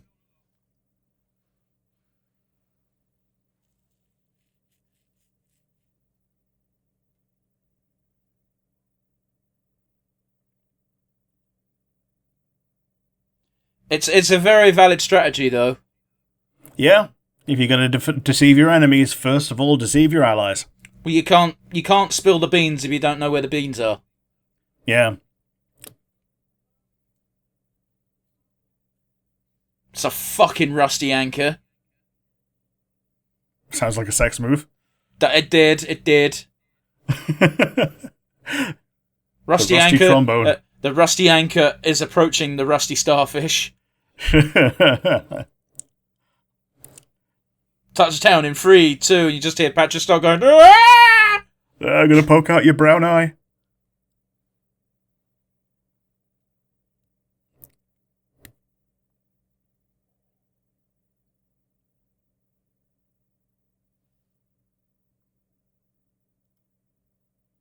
But we've done nothing about it because they told us not to.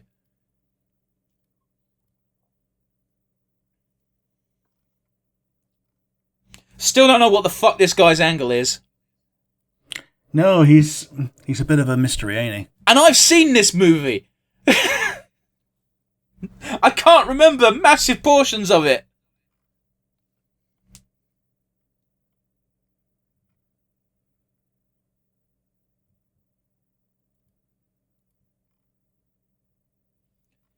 God, I do like old cars. They look nice. They do. Like, modern cars kind of all look the same. Like, they are terrible in every aspect of the word, but they do look good. Oh, it's a fucking GT. There you go. Yeah, there we are, yeah.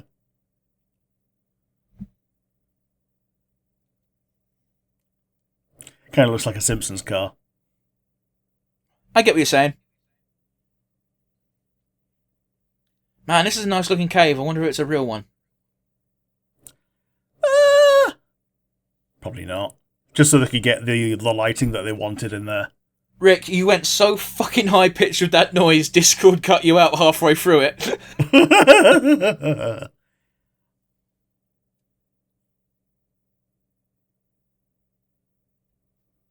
So I can finally shoot you. I used to be like a trick in the circus though, didn't it? Yeah, you make the ape smoke. Now all I'm thinking about is those fucking old exotic fucking performances of like the old cigarette being smoked in the pussy. Yeah, or the PG Tips advert with the other monkeys. Those are two very different things, Rick. Yes. You're going with the ciggies in the fanny, and I'm going with monkeys still.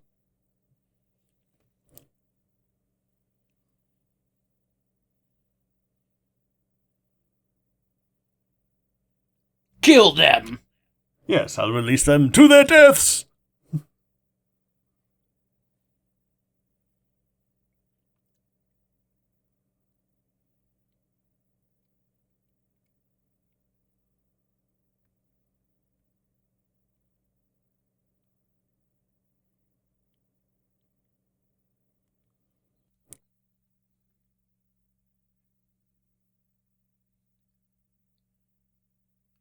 To be fair, I would not enter a room that my captor did not enter first. Now comes the toxic gas. That's bad. And the chemical warfare.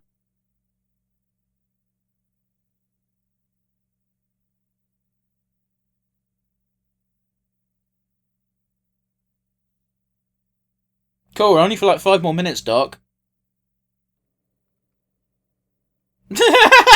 Stupid. It is. Gee. Yeah, I was going to say, like, you could see the vents, motherfuckers. So are they fucking broiling them? What's going on? So it would seem, like turning them into food for Mechagodzilla, who clearly doesn't need food because he's a mecha.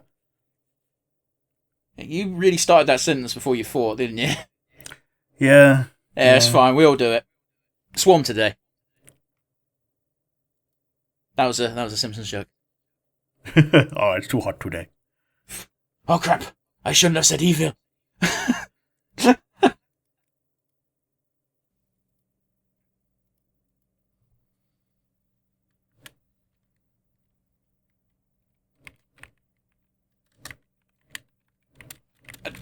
I know it's a film and the evil people have to be flawed, but why don't you just shoot this motherfucker? Yeah, you gotta let the good guys win.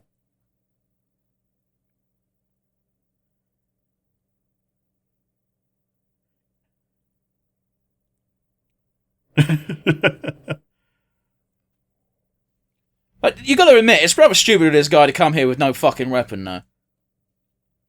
Yeah. Yeah, they liked this transition, so they're showing it as the same thing happening again. They also shouldn't like that transition. It's not a very good one. No. Even for the time.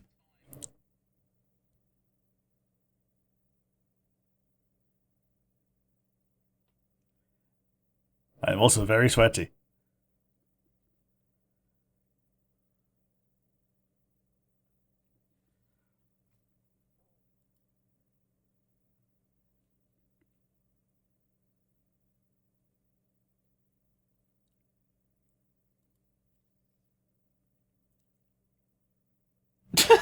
So fucking unnecessary. You didn't kill him? What?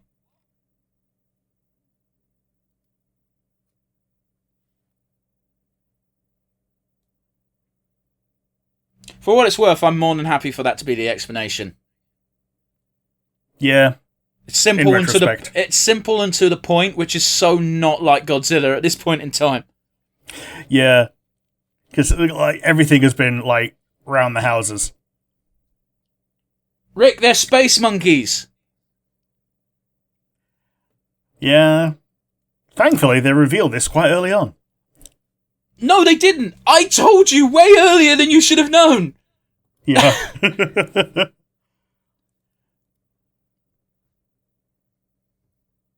We're all dying. Shut up, bitch. I'm sorry, that's very mean of me. This is why I should not be put in these life or death situations.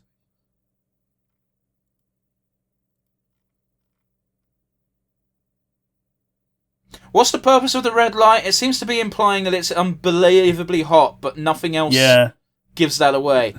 Yeah, it's meant to be hot, so it's red light plus steam equals very fire. I assume the steam is meant to be poison gas. Yeah. Okay, this is not a real cave they've used. No. That's the answer.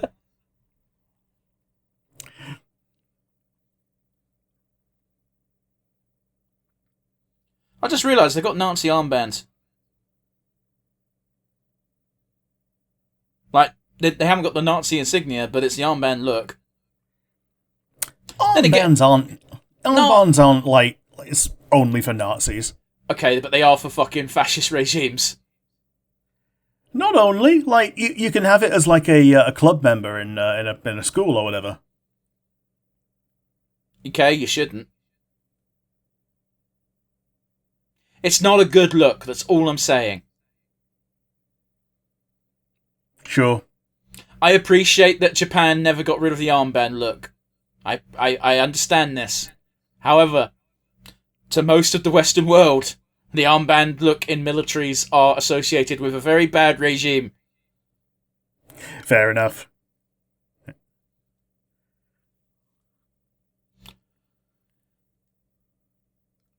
Fuck me, it's been 20 minutes without giant monster bullshit. I'm bored. Yeah, where's Poochie? Here's the thing. If you're going to do a Godzilla movie that's giant monster bullshit, then show me the giant monster bullshit. This is incredibly uncompelling. Yeah, this is... He jumped. This is just the epitome of, like, the bits of Power Rangers that I didn't like. The bits that were cheaper to make because they didn't include the giant robots. Yeah.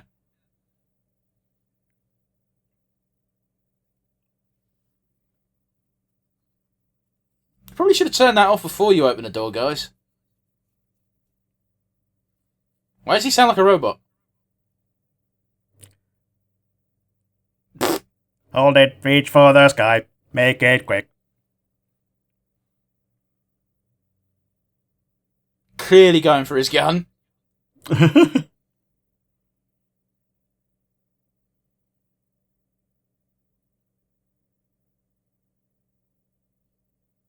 know about you, Rick, but I only saw one shot get fired in that entire exchange. Yeah. And it seems to have knocked down the thing and killed the other two guys. Oh, wait, no, the thing falling down killed at least one of them. No, the thing falling down was meant to be a distraction, I think, but it wasn't choreographed well, that's all I'm saying.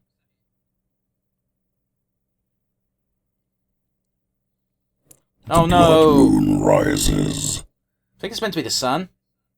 Yeah. Yes, the sun rising in the west instead of the east. Wow, Apollo fucked up. No, nothing. That's fair.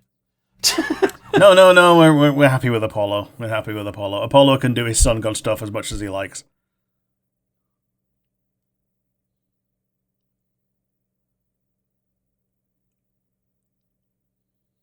We learnt this trick from the organisation you call the IRA. Oh boy.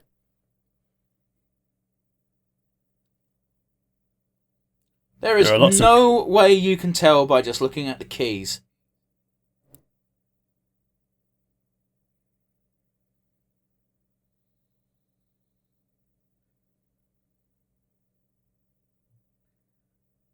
Like, actually, then.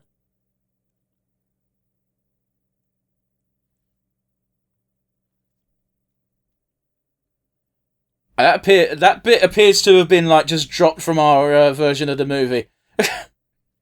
Yeah, I was hoping you also had that little hiccup. It was timed so perfectly, it looked like it was generally what the bloke was looking at.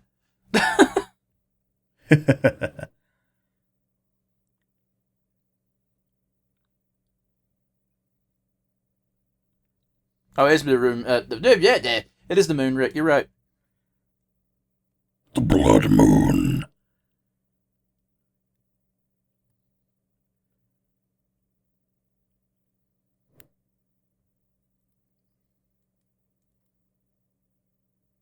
Completely fucking emotionless.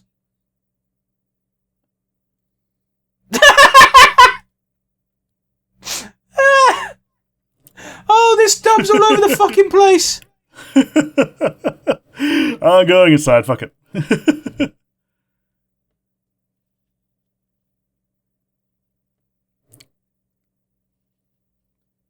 That time, implying that he's done this before, eh?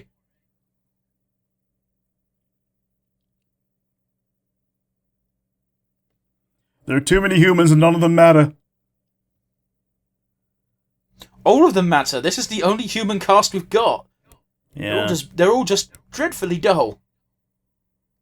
The Interpol guy is mildly interesting because he can actually do shit, but... Mm-hmm.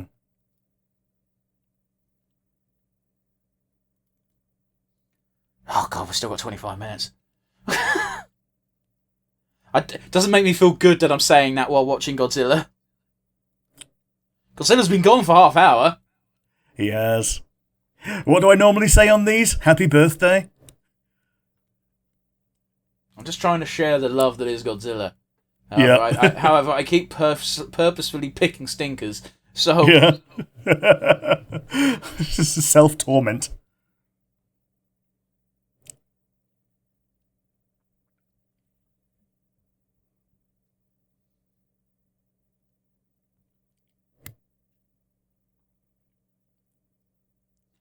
There's only one hallway. Why are they doing all this fucking fancy shit?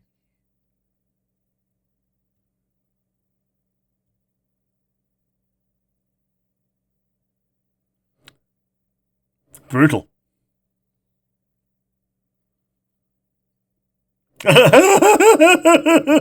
That was not good. We just freaking freeze framed until he did it. Oh, silly.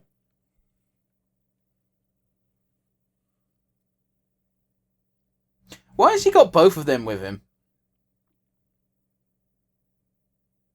We paid for the actors, we're going to get their use. Okay, yeah, you're right. That is the reason. It's going to be the old man. I fucking knew it, and it's still dumb. Oh, it wasn't the old man firing, it was the aliens. Never mind, my apologies. Yeah, and the old man, like, he wants King Chunky to kill Godzilla.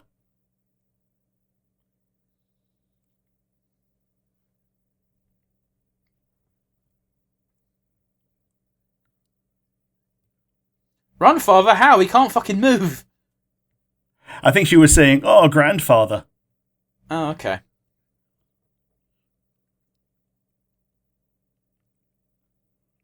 Give him it. We made a fake one already. What's the worst that could happen? We make an additional fake one.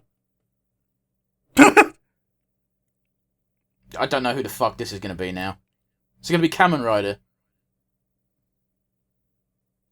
The effect's not good. You should stop showing it, guys. No, it's like explaining the joke. It gets funnier the more you do it. Who the fuck are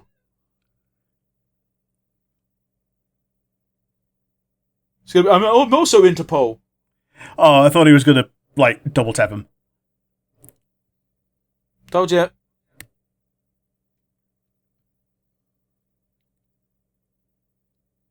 haven't fucking seen this guy at all throughout the entire movie. If there's ever been a definition of an arsepool, this is one of them. No? Yeah, it's, I totally agree.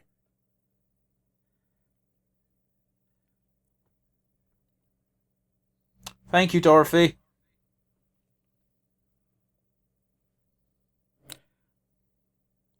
Got sun one way, moon the other. Fucking shit myself if I saw that.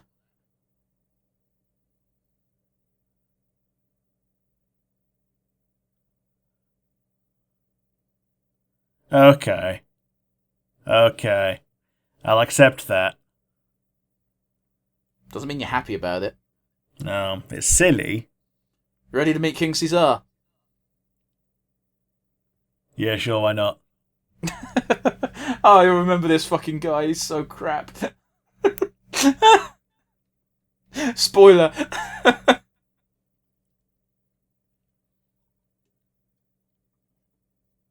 You're either going to love him or hate him. I'll put it that way, Rick. And given the way this film's gone thus far, I think you're going to hate him. Jesus, take your time, editors. Yeah. Does he at least have a theme tune? I don't remember. Dun, dun, dun, dun, dun, dun, dun, dun. Oh, it's just a frickin' clay Asmodeus.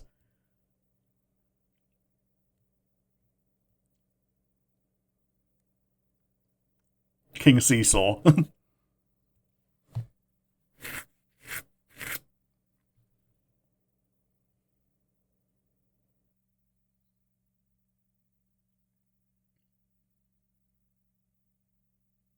All of Godzilla's other allies are dead or don't care. Yeah. I guess we can't count Rodan as an ally. He's always been a bit of a dick. Good job, guys. Like, what were they going to do even if they were there? They were going to sabotage it was the idea, but... Grab onto its toes. Well, it does have a compartment inside. Yeah.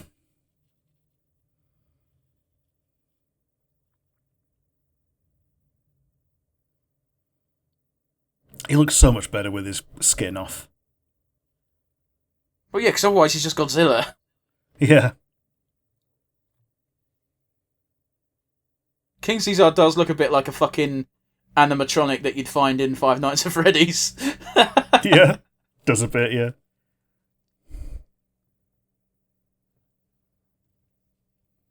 Oi, wake up, dickhead! Turns out he's just a puppet and always was. Nah, as with all fucking Shrine Maiden related monsters, we need to have a little sing-song before we wake up fully.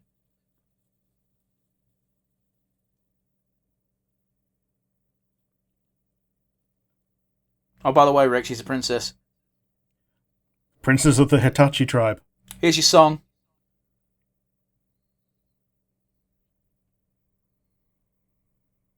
I appreciate that they didn't dub this because they realised they'd fucking ruin it if they did. Yeah, it would probably be really weird going, I am the princess of the place, the star of something.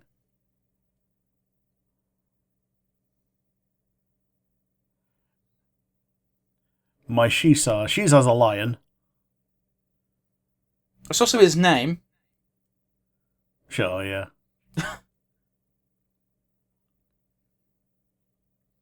We're ignoring the fact that fucking Mechagodzilla's literally marching over here right now. I guess we are. Yeah.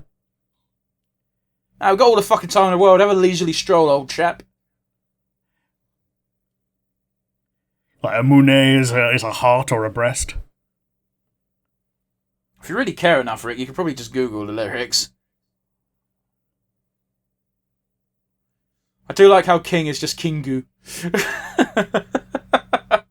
So he does have a theme tune. It's Kingu Chisa.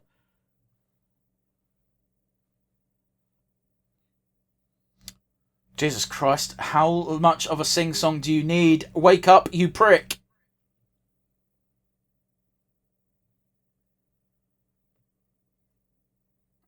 If I remember correctly, the original Mothra needed a sing-song as well to wake up.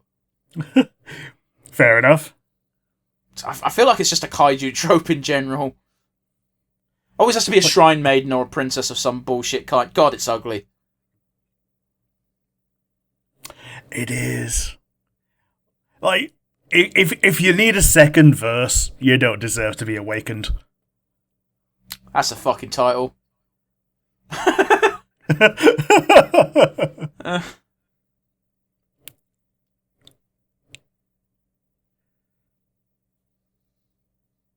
Again, talk about padding. This is not a musical. No. Actress sings beautifully. I'm not knocking her in any way in that regards. I just don't give a shit.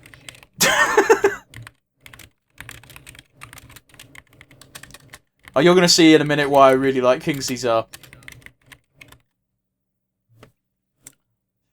And I hope I'm remembering correctly. King Caesar.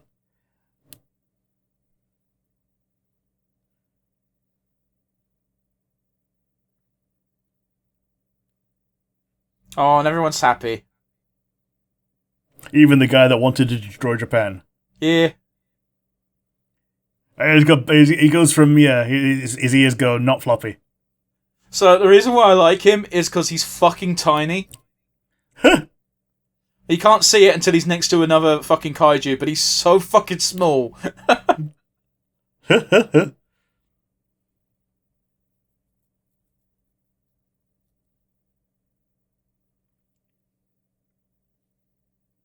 Fuck off.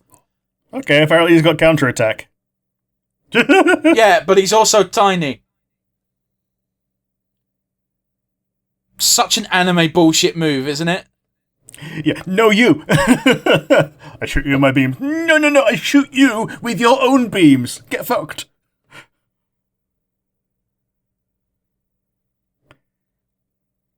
Okay, so at this point, we're just wrestling. Yeah, he's only little because the Godzillas have got, head beyond the neck. But in the games, Rick, he's like half the size. Okay. And he does this fucking stupid ninja shit as well. He looks so dumb. I love it.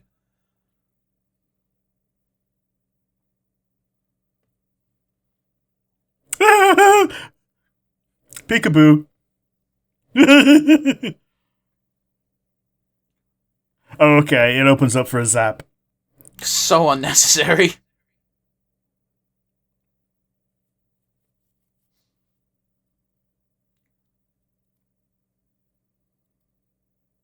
Oh, another visit from the wires.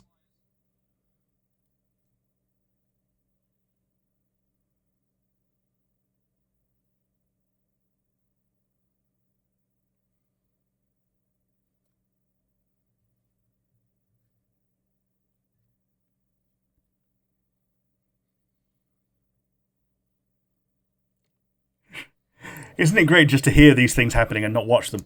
Dude, we just watched them. It wasn't that interesting. Yeah. I know it's like criticising and all that, but plot's happening now. And that's basically all King Caesar and Mechagodzilla can do is just fucking keep kicking each other. We've got to wait for Goji to show up and actually kick the shit out of him, because God knows King Caesar can't handle this. Yeah, he's being like, what's his face? Not Speed of Sound Sonic. Genos from One Punch Man. Okay, you're describing weeb shit I've not seen. Yeah, he's like this really serious character in a gag anime who... Really? In any other show. Really? You think King Caesar is serious? Oh, yeah, but what I mean is he's like the... he's the one who's like going all out and will do his absolute utmost to win the day until the actual hero comes and wins. Yeah, the guy you just saw hiding behind a rock. Yeah, I got playing peekaboo.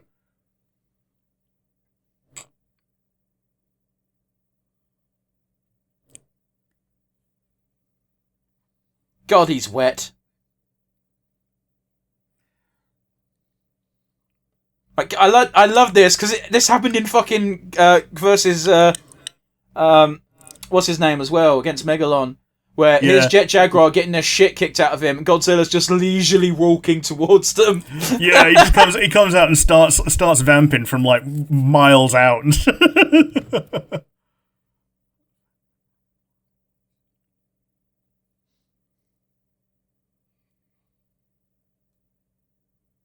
Oh, right, the thing that disintegrates electrons or some bullshit. Alright, listen, Godzilla's taking his time, but that was a fun shot. It was, yeah.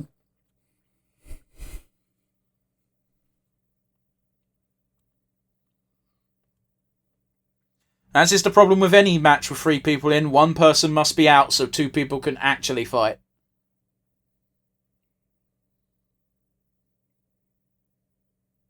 Can we stop zooming in on the fucking people when they're emotionless? Or had something to react to instead of just being like fucking... Oh, we nearly got Godzilla to kill his ally. He's like, fuck. To be fair, I don't think Godzilla even knew he was there. Yeah. I have you now.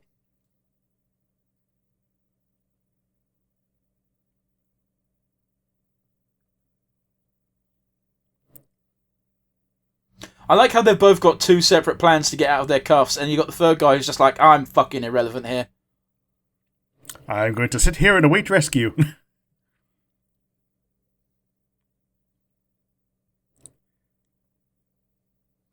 God, King Caesar does look like he could be something out of fucking the Labyrinth. It does. I got Mechagodzilla can just swivel his head on a dime. Do his toes also have missiles in them? What do you think? They do. Yeah. Wait, how come that worked? We already saw Caesar deflect that shit. Now, I never thought I'd say this, but there might be such a thing as too much pyro.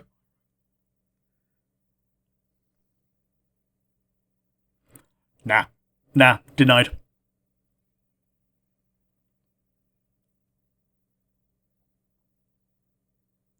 This is dumb. Oh, so is this the neck barrier? Okay. I'm spinning my neck really fast, so I'm invincible.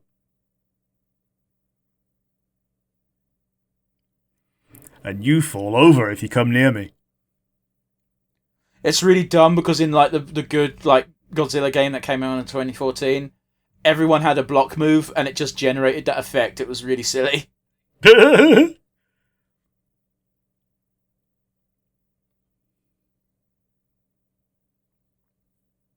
So if you're playing a traditional fighting game, fucking Mechagodzilla #1 is just fucking range, range, range. Keep away.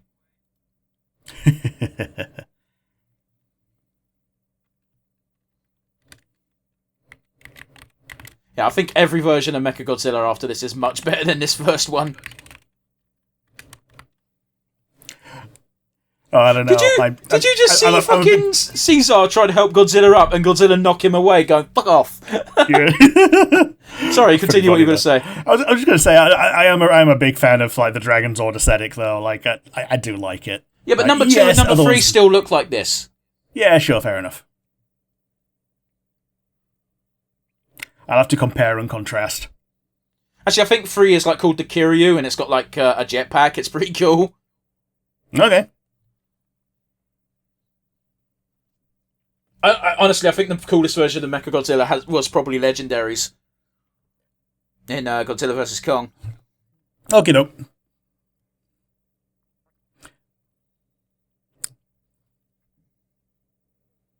Sorry, kids, no Super Sentai this year. Godzilla stole all their fireworks.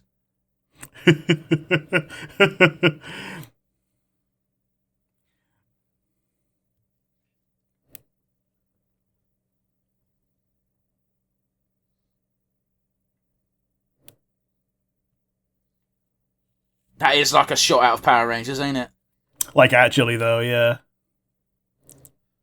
You can tell things are bad. Godzilla's bloodied up. Yeah, he's pissing ketchup.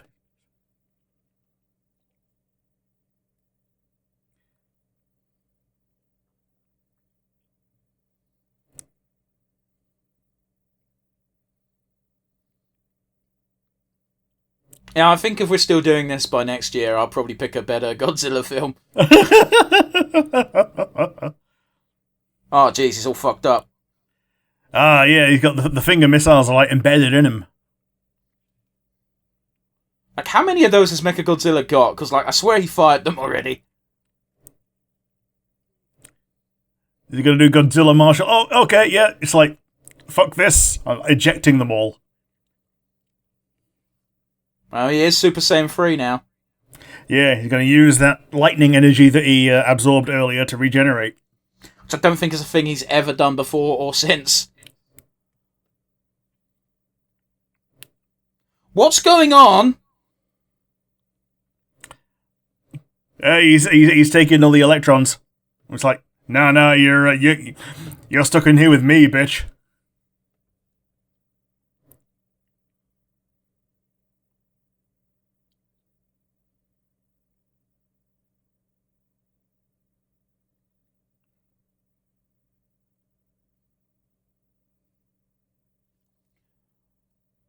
When did Godzilla ever have this ability?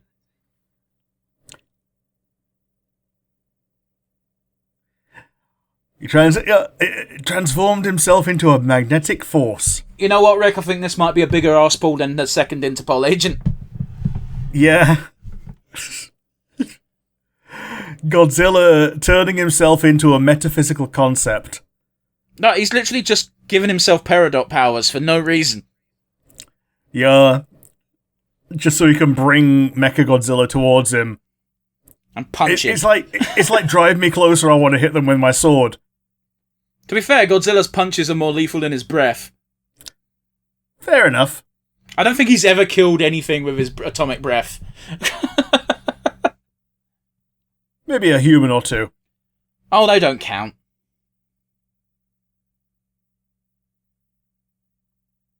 Is he going to space?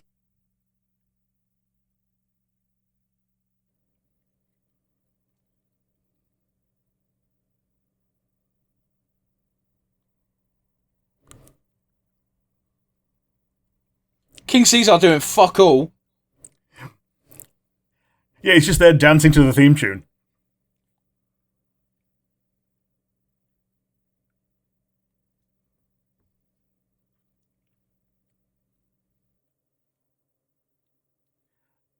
Do it, Piccolo! Do it now!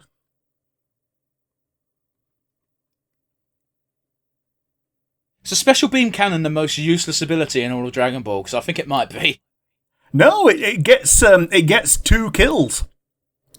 Yeah, only because one person's restraining another person. Yeah, and it kills them both. You can't possibly use it in an actual combat scenario, making it worthless. 3 kills, actually, because Cell uses it on Trunks. Doesn't count.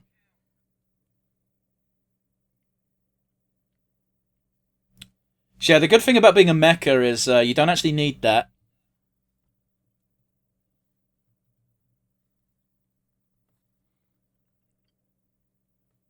How the fuck did they not know this?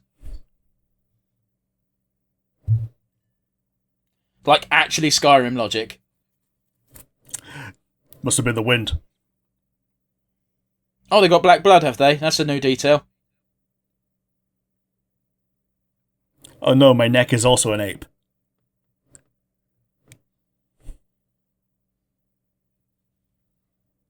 Did they steal these masks from the Planet of the Apes set? Apparently. The ape mask is also cursed. Ha! Yes, you finally made a monkey. Yes, we finally made a monkey. Yes, you finally made a monkey out of me. I love you, Dr. Zeus.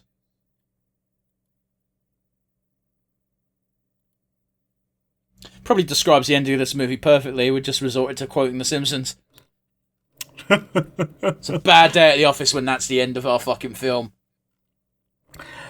Worse is, it's a better episode of The Simpsons.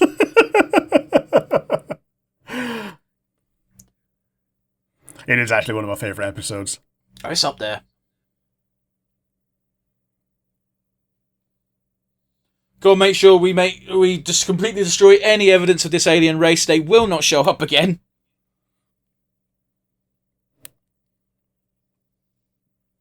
Just additional Mechagodzillas that pay homage to this first Mechagodzilla. Well, I believe the second one is straight up made by humanity to fight Godzilla because he's being a dick. Okay. Hey, Godzilla, you're being a real dick right now.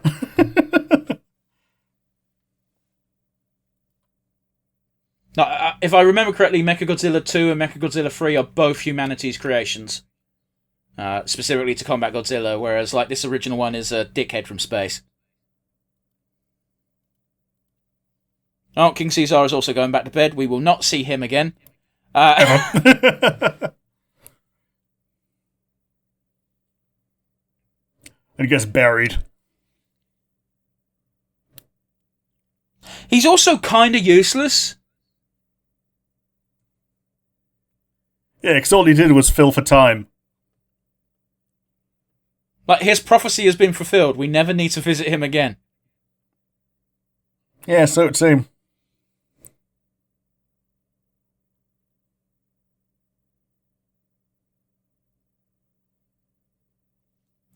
Yeah, these old, less serious Godzilla movies are probably best viewed with a friend so you can just laugh at them.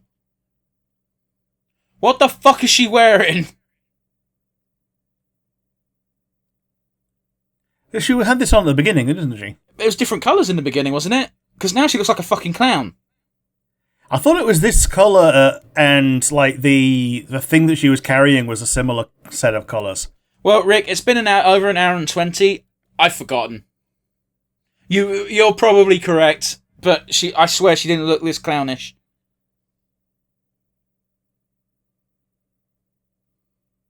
Yeah, we're going to zoom in on the true hero of the film, King Caesar. Yeah. Who, without him, Mechagodzilla could never have been beaten. Which might technically be true, but I don't like it. King Shisa. Yeah, so with this being an old as fuck movie, all of the credits were in the opening, so we're actually done. Yeah. So with that in mind, I'm going to ask the age-old question. Rick, what did you think? It was a resounding meh, and possibly the best of the ones that we've seen so far. Get fucked. Godzilla Versus Megalon is better than this film. Yeah. Fair enough. Yeah, it was fine.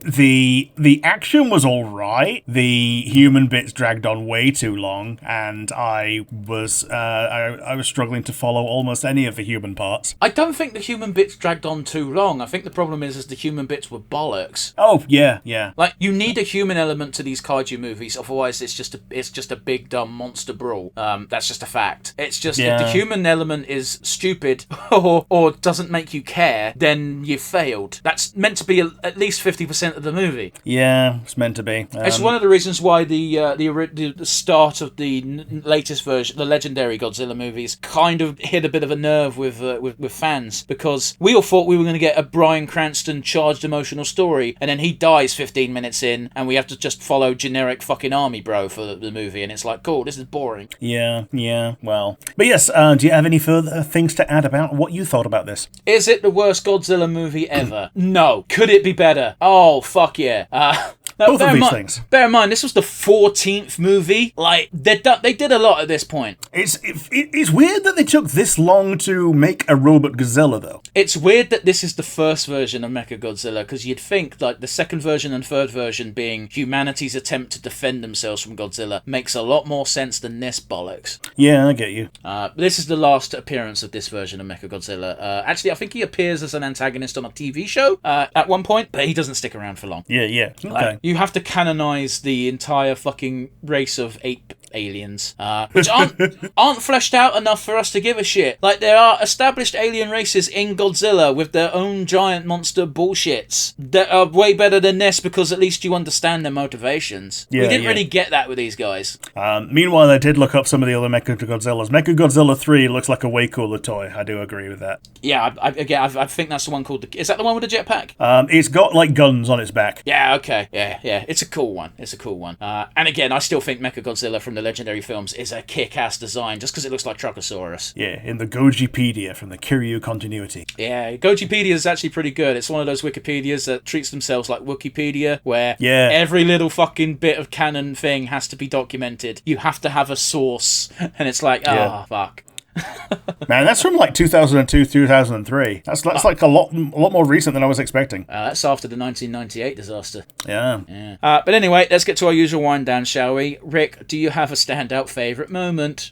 It was the swivel-headed double attack where Mechagodzilla took on both King Shisa and Godzilla at once and beat them both momentarily. It makes no sense, though, does it? Because the attack he used on King Caesar, we've seen Caesar fucking counter. Oh, yes, and Godzilla doesn't die from it either.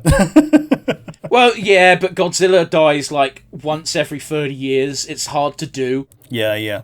But yes, that's my favourite moment. Do you have a favourite moment? I think my favourite moment was just the initial subtlety of that's not Godzilla. It was actually relatively well done, because it looked like Godzilla, but he moved a bit wrong. And obviously that initial roar, I know I pointed it out to you, but I'm sure you caught it yourself. He didn't roar like Godzilla. He was making it a weird screeching. So they didn't immediately go, oh, that's not Godzilla. It took until the end of the Anguirus fight for someone on screen to go like, that's not Godzilla, which I wish they didn't do, because at that point we'd already seen a scrap of flesh cut away and a bit of metal showing. But I'll give them points for subtlety. It was probably my favourite moment. They ruined it a bit, but whatever. Yeah, and we were already told about space titanium as well by that point. So yeah, once they showed you some metal, you knew it was kind of a big deal. Yeah, I mean, it's like the Terminator reveal in Terminator 2 of like, oh, Arnie's a good guy in this one. It's like, it gets revealed almost immediately. In fact, apparently the ad campaign at the time spoiled that part of the movie, so everyone knew going in, oh, Arnold Schwarzenegger's a good guy. The title of the movie is Godzilla Versus Mechagodzilla. It's not a massive fucking ruining moment to know, oh, that's Mechagodzilla. Yeah. But we can't only talk about the good, we also have to talk about the bad. Rick, do you have a weakest link today? Is it in poor taste to say humans? Yes, it is. Yeah, so be more specific is basically what I'm asking for. Yeah, I think let's go with the bloat of humans, because they didn't need that many of them to do that many things. Because there's only like 7, Rick. Okay, but they had like the scientist, and they had like the 2 brothers, and they only needed one of those. They had the 2 women, and like one of them was a reporter, the other one was, I don't know, someone's daughter, and then the third woman was the shrine maiden. To be fair, for 90% of this movie, I thought those 2 women were the same person, and I was very confused when they were in 2 places at once. Yeah, the only woman that we really needed was the shrine maiden, because she needed to sing the King Cheeser song. Yeah, okay, but you should have more women in your film than 1. Oh yeah, yeah. Like, I understand what you're saying, but there is a point in the movie where they decided to split the party, so they needed that amount of people. Like, you just did. Yeah, like, I suppose. The cast for this wasn't massive, and like there are some fucking Godzilla movies where the human cast are like 100 plus people. So, you know. Yeah, and I'm shooting myself in the foot by saying that I didn't have enough time to like come to care about the characters, but like by the same token, I didn't want to spend time with those characters. It's one of the. I think it's also rather telling, Rick, that every single kaiju movie we've watched, you've always gone, "What's the weakest link?" And the answer has been humans. Yep, It's like, okay. Where is Poochie? It doesn't apply here. Godzilla's very boring if all you do is watch Godzilla. Yeah. But yes, how about you? Do you have a weakest link? Yes, my weakest link is, why the fuck are they space gorillas? Yeah. there's no reason for it. And yeah, that they really liked that transition so much that they showed it too many times. I don't think that effect was even good for 1974. No. So why the fuck they spent so much focus on it, I don't know.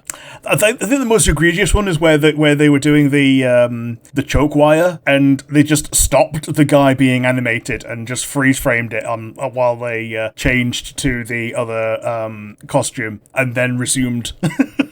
Yeah, but every single fucking transition of them, the person who changed had to stay still. Like the final transition, the guy was dead, so that was very easy. The first transition, it was only a half transformation. I'll be honest with you, the half transformation actually looked pretty decent. The effect didn't, but the physical actual makeup on him, and by makeup I mean mask, looked pretty good. Had no right looking as good as it did. Yeah. I think when I'm saying the egregious one was the one with the guy in the shot, it was because you could see another person who wasn't the person who was dead having to stop and just freeze without breathing, very obviously. Yeah, I don't know. It's one of those where the effect itself wasn't good. I'll agree. But overall, the actual weakest link is just like, yeah, gorilla people, man. Fucking why? Yeah, turns out little monkey fella. I think I read somewhere I think I read a review where someone straight up said, I think the director watched Planet of the Apes and was just like, yes, let's do that. And it's like, oh shit, but I'm directing Godzilla. Fuck. Very, very odd. But yes, let's end on a highlight, shall we? Rick, who gets your MVP today? King Cheeser. You have said his name differently every single time you said it today. Yeah, King Cheeser, King Caesar, King Caesar. It's King Caesar. Yeah, it's written as Caesar. Yeah, but yeah, they say it in different ways depending on who's saying it in the dub. So that's why. It's almost as if they didn't have a fucking voice director. Yeah. Yeah, King Caesar is going to be my MVP. This is the only time he's going to be the MVP because, as you say, he never shows up again. And yeah, he was rather fun. Like you saw him do some funny things when he was like hiding behind the thing, behind the rock. He was just like he was taking no shit from Mechagodzilla. He was like giving it some small person energy, trying to fight. He was taking no shit. There was a scene in this movie where he was getting kicked in the ribs while he was on the floor cowering.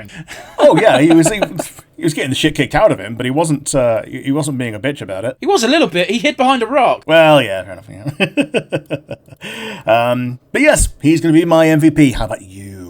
I'm going to give my MVP award to Godzilla because I wanted to give it to Mechagodzilla, but I know there are better versions of this creature, so I can't in good conscience give it to him. The effects are a bit primitive as well. But yeah, I'll give it to Godzilla because like he got beaten. Well, it's technically a tie. They both got beaten. They took each other out. But he had a bit of an energy boost from lightning. Don't know why the fuck that's a thing. Yeah, I think it was there to give him the ability to attract Mechagodzilla with electricity later on. It made no sense. No, but you can say that about a fair portion of this fucking movie. So, yeah, I'll give it to Godzilla mostly because of bias. It's Godzilla. He's cool. This is very firmly in the goofy era of Godzilla. So, yeah. Yeah, the goof heart. The goof heart? Yes, it's the heart of goofy times.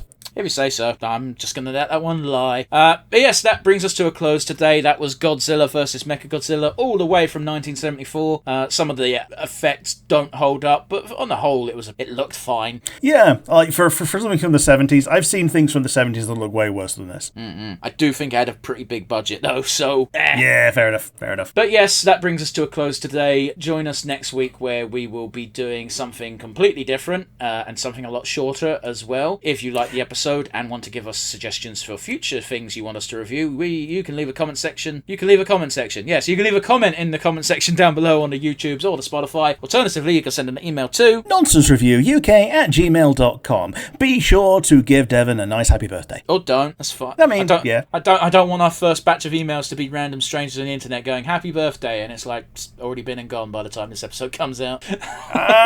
Well, yeah, fair enough. But yes, if you do send us anything on the email or in the comment section, if it's witty, informative, or just plain fun, we will read it out on a future episode. But until then, we'll see you again next week, guys. Ta-ta. Bye, everybody.